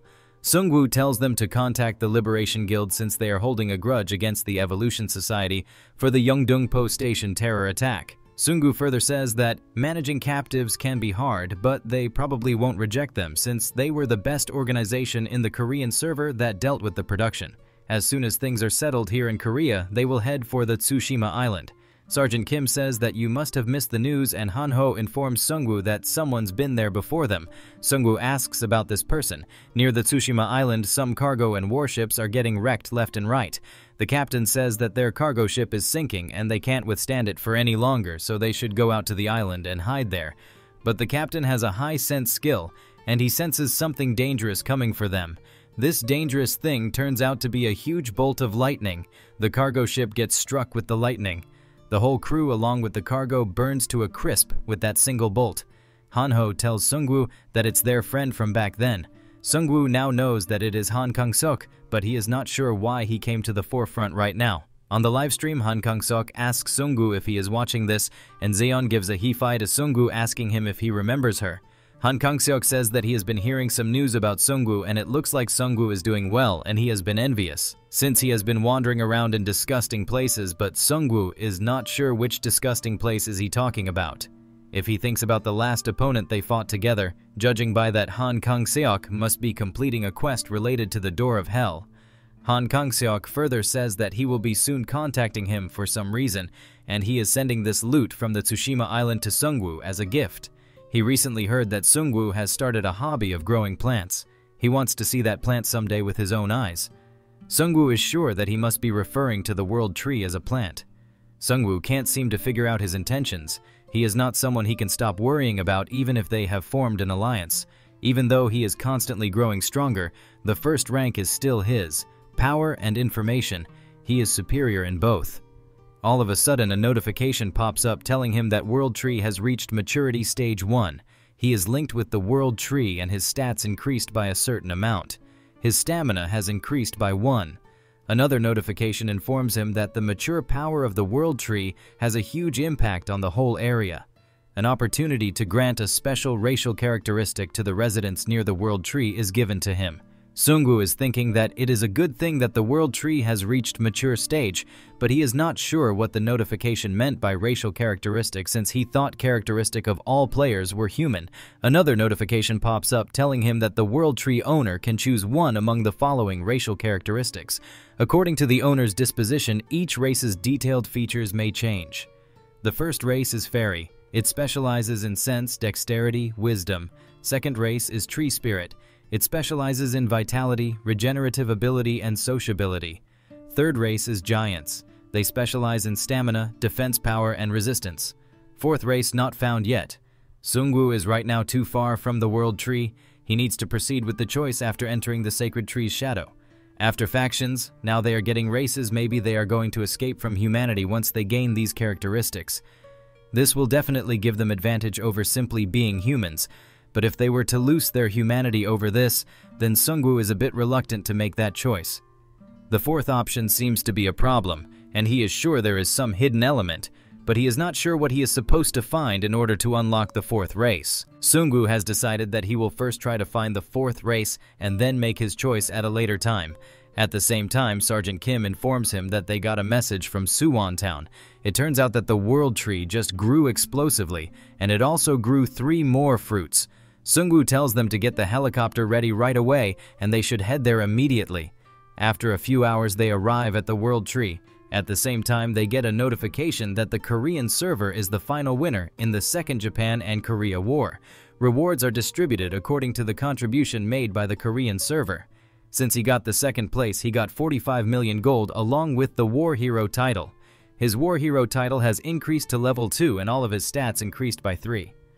Hanho informs Sungwoo that the official channel's chat is going crazy. It seems that the end of the war shocked everyone around the world. Sungwoo says, to him this is even more shocking. The world tree has grown over a few kilometers tall, and its shadow goes beyond just the Suwon town. Sungwoo asks them if it changed like this overnight. Spearman Kyungsoo says that he is right, and the buildings are getting pushed away by the roots, and it looks like they need to fix the city's layout again. Hanho's dad gives him the good news that the barrier range has now expanded to 3 kilometers, and ultimately the town's range has gotten bigger as well. Hanho says it's not a good news because now his dad needs to watch over a larger area. Sergeant Kim says that he contacted Hwarang Guild to collect the loot from the Tsushima Island, and in return, they will be sharing a part of the loot with Hwarang Guild. Sungwoo says that right now, they are doing Suwon Town reconstruction, securing the Evolution Society facility, and now transferring the loot from Busan. It seems like they are short on manpower. Spearman Kyungsoo says that there is no need to worry about it. Ganghwado has been integrated into them, and trustworthy support will soon join them. There are 265 players, led by the Griffin Rider, coming to their aid. Sungwoo says that with that much personnel, they will be able to put out the urgent fire for now, and Ji Soo-yoon praises Spearman Kyungsoo for his efforts. Sungwoo says that he will look for conditions for the World Tree's 4th race. Upon touching the World Tree, a system notification tells him that he can choose a race by confirming the fruit. There are only 3 newborn fruits, and the fact that the 4th option is not available means that the 4th fruit is yet to be found. That fruit can be hidden somewhere in this giant world tree. Players from Suwon Town have already gathered the 3 fruits they found on the tree. Spearman Kyungsoo replies by saying that these were the only fruits visible on the surface area of the tree. He still sent herb gathering team on the tree to thoroughly search the tree once again. Sungwoo is thinking that he needs to find that 4th fruit no matter what. Sungwoo picks up the World Tree Fairy fruit and its specifications pop up. This is a mythic rank consumable fruit. It contains the mysterious power of the World Tree. When it is consumed, a special change will start occurring. But after eating it, the player won't be able to consume other fruits. Sungwoo and his people can easily get stronger by choosing one of these 3 fruits, but something inside tells him that he should not choose a fruit until he gets his hand on the last one. The system window contents imply that the last fruit has appeared, but they have not found it yet. All of a sudden, he thinks that maybe they are looking at the wrong place. The World Tree is not even something that originally existed on Earth, and it has fantasy game elements, so maybe they are not supposed to look for the fruit using common sense. It can be under the roots, so Sungwoo summons specters to search it. The specters start thoroughly searching all roots. After some time, they manage to find the last fruit. This is the 2nd fruit of the World Tree called Fruit of the Unknown. It's a mythic rank consumable item. It's not yet fully ripe. It is hollow and unstable. If it continues to grow like this, it will turn out to be a mediocre being, but Sungwoo may decide its future by imprinting a special power in its hollow space. The fruit's effect will also change depending on the amount of power used. Sungwoo uses his minions to dig a huge hole that leads to the 2nd fruit, and Spearman Kyungsoo heads down to grab it for Sungwoo. This fruit is super overpowered like Superman. Instead of giving a specific race, he can set his own race. Sungwoo used the dragon egg he had acquired from the dead body of the dragon class hero in the beginning of his journey, and he imprints the dragon egg on the World Tree fruit. After touching it, a notification pops out telling Sungwoo that he has satisfied the Mystic Quest criteria by possessing the unidentified egg. Its quest name is Origin of the Dragonoids. Its goal is to find the clue to evolution. As a reward, the players can evolve into a new race. Sungwoo has acquired 2 absolute seeds. One of them is a growing, powerful race itself, and the other is a vessel for life that can contain transcendental power. If the 2 seeds are fused under destined conditions, then it will give birth to a new myth. The clue to evolution will be opened once the unidentified egg hatches and the World Tree reaches the complete stage. If the seeds get damaged, then this quest will fail. Sungwoo tells others that he did something big, but it seems like they can't freely choose what they want. But this is not a thing to be disappointed about. Even wyverns were considered the rulers of Korea before he brought them down. But this is a dragon that even has not hatched yet. Sungwoo asks the Death Knight to come forward. Sungwoo says that when they obtained this egg, it had a 1,000 days cooldown before it can hatch, and Sungwoo asks him about how many days are left, Death Knight informs Sungwoo that only 101 days are left. Ji-soo-yoon says that they can easily reduce the cooldown time of the egg by slaying a few high-ranked bosses using the dragon sword, and Sungwoo tells her that there is no need to hurry, and it will eventually hatch up if they keep their pace. After some time, the Griffin Rider arrives at Suwon Town with her workforce. She greets Sungwoo, and it looks that she went through a complete makeover. Sungwoo welcomes her, and he compliments her new look. Hanho informs them that these days she is called Overlord of Ganghwado Island, and Spearman Kyungsoo says that he only called them here because they needed more workforce. After that, time passes faster than usual as the players start working on the reconstruction of Suwon Town, and Hanho shows off his knife skills to little kids to entertain them. Ji-soo-yoon temporarily went back to the mountain range in order to train more with a new unit. Hanho informs Sungwoo that a mining terrain appeared in Bukhan Mountain. The scale of this terrain is large, so the Liberation Guild is planning to take it as a way to use the prisoners. Hanho says that they contacted them since they are allies, and previously he thought that they would have to go to war with the Liberation Guild since they belong to the Angel faction, but fortunately everything went well, and they are now at good terms with the Liberation Guild. Sungwoo says that since they are somewhat settled now, economic power will also become important, and Hanho says that they can catch up to others in economy pretty quickly since their individual strength is too high. Lieutenant Kim informs them that supplies from Dajong have arrived. He further orders his men to not open the sealed jars since they contain Breath of the Abyss, and they got a lot of materials from Ogre Mage Skulls. The players in charge of item production start crying as more materials means endless labor for them. Abundance of Divine Tree Level 2 is granted to the area. Item production success rate is increased to 60%. On producing items, the chance of obtaining an additional item increased by 20%. Item production cost decreased by 30%. Chance of rare materials being found nearby increased by 10%. Lee Yan informs them that one of her subordinates' talent allows him to build a fortress, although it requires a lot of gold, but its stability is certified for. The engineer shows his skills and the costs required to build stuff to Sungwoo. There is B-ranked Rampart, which requires common rocks, magic minerals, and some other stuff. It can make a huge magic barrier with 5,000 health, and it increases attack power for ranged units by 10%. This blueprint costs 30,000 gold per 3 meter per square. There is another B-ranked magic turret. It requires mana stones, magic ores, and fire cores. It inflicts a magic barrier with 6,000 health points. It increases attack power for mage class by 20%. It automatically fires 4-shot flame turret. It costs 250,000 gold per turret. Sungwoo becomes quite happy after getting his hand on this fortress blueprint, and Hanho tells Lee Yan that they will proceed with this plan right away. The engineer says that he has the materials, but these designs will cost 150 million gold coins, and Sungwoo assures him that he has a ton of money in store. Right now, Suwon Town has a total of 599 million gold coins.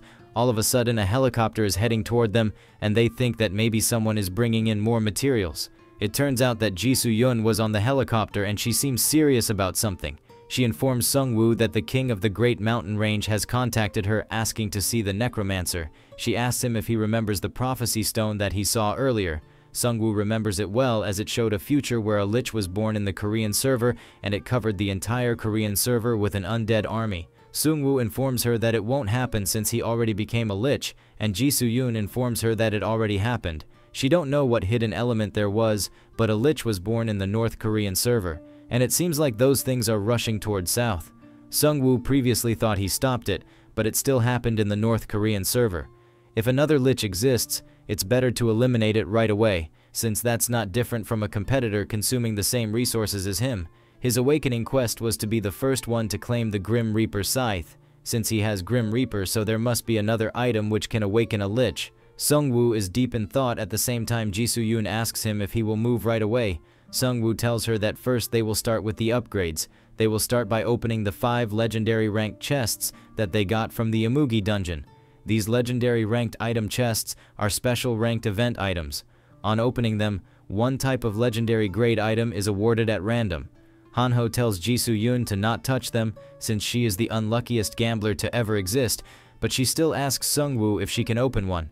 Before he can open them, another option pops up telling him that he can exchange the 5 legendary grade item chests for 1 mythic grade item chest. This even makes Sungwoo confused between these two choices. Sungwoo tells them that they will go with the one mythic option, while Jisoo-yoon and Hanho are not satisfied with it since they were thinking he will let them each open a single legendary chest. Hanho holds Jisoo-yoon back so that she cannot open the chest before Sungwoo due to her bad gambling addiction, and Sungwoo quickly opens up the mythic chest. A notification pops up telling him that exchange for the mythic grade item is complete and he gets a Bihyung hand fan. It is a mythic ranked wand. It increases magic immunity by 15%. It allows the user to control 10 souls of the dead ghosts. The ghost performance changes depending on the user's affinity to the death attribute. Its description says that it contains the minds of the one who controls ghosts. Sungwoo just randomly uses the fan, and a new notification pops up telling him that a certain condition has been satisfied. A lich is the one who controls death, while Bihyung hand fan is the one who controls ghosts. He just needs another unknown skill or item to fulfill this condition. Sungwoo is thinking that it is similar to when he received the Anubis awakening by using a random werewolf beast injection. Sungwoo is thinking that this fan can be even more powerful than Anubis, but right now he don't have a way to confirm it. Sungwoo says that with this their preparations are done. Hanho says that the terrain of the Great Mountain Range is tough, so if they are going to use an helicopter, and Jisoo-yoon informs them there is a way to easily get there. The king of the mountain range gave her an item that will directly take them to the mountains, and Hanho says that Rich Monster must have a good opinion of her. With that being said, they head toward the Great Mountain Range in order to meet the king.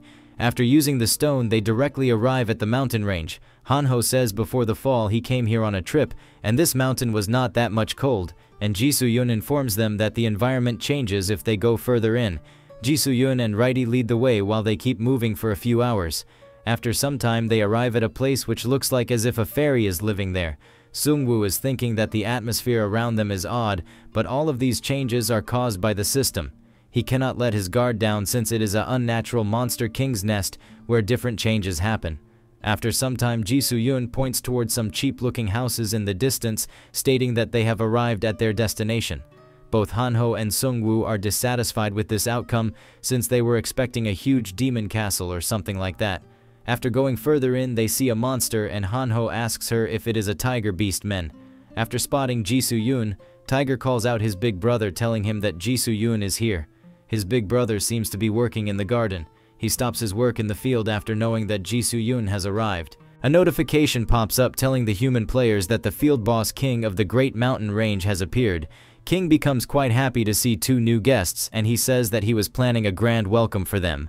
Sungwoo looks at him with weirdness as this king was just using a homie, which is a farmer tool, and he was harvesting potatoes like a laborer. King says that he was just digging up potatoes for today's meal, and now he looks like a dirty junk. King is a bit confused as to how he is going to serve his guests because their youngest one broke the cauldron lid, so now they can't cook rice.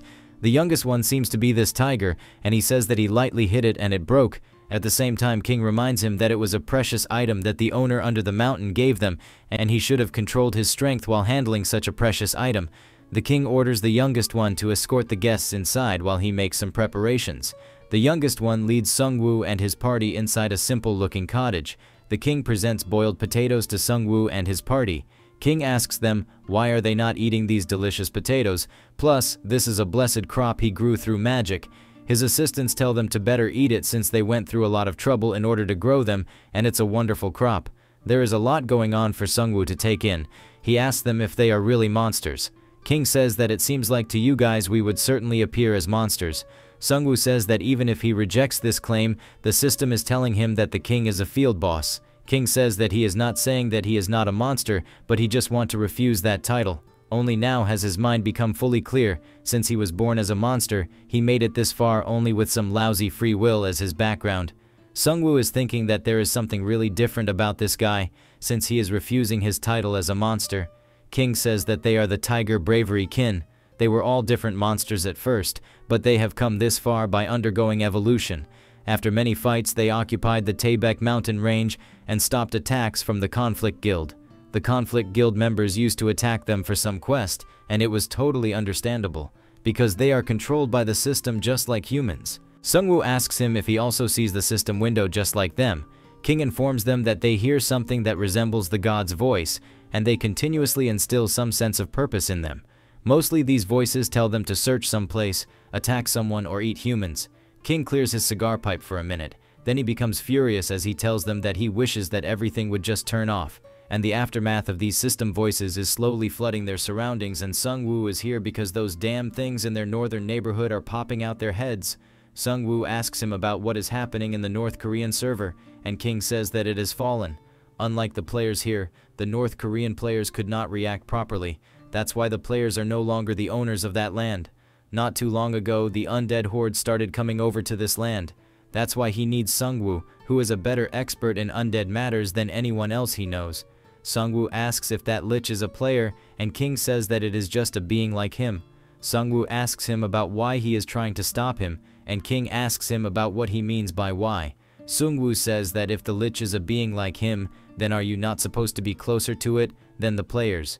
King signs for a second. He becomes furious once again as he tells Sung-woo that it is because he lives here and some crazy bastards are coming here in droves and trying to destroy their neighborhood.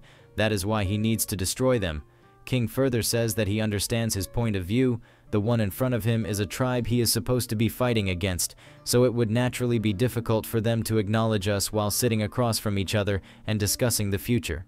King and his friends get up as they leave the house. They say that they just want to live happily. His friends say that they don't like fighting. King says that we might not sound too convincing because they look like this. Are they really different from the other monsters, or they were originally made to live like this? What if all of this was whispered in their heads and they were brainwashed? Such questions also arise. However, this is just something they want to do. He just wants to live peacefully while planting potatoes, have a sturdy cauldron and grumpy neighbors. Sung-woo is thinking that maybe this guy is more like a boss non-player character than a mindless monsters. Sung-woo says that if he gives him information about the lich, then he will look into it and get rid of it. But as he is about to get up, a new system quest pops up. The title of this window says Guide to a New Mainstream. The first part of Chapter 4 has started, and it is called The Fallen World's Overflow. Among the countless servers in the world, you people of the Korean server keep taking extraordinary steps forward. For the first time in history, a third faction was established, and the transcendental being world tree is growing.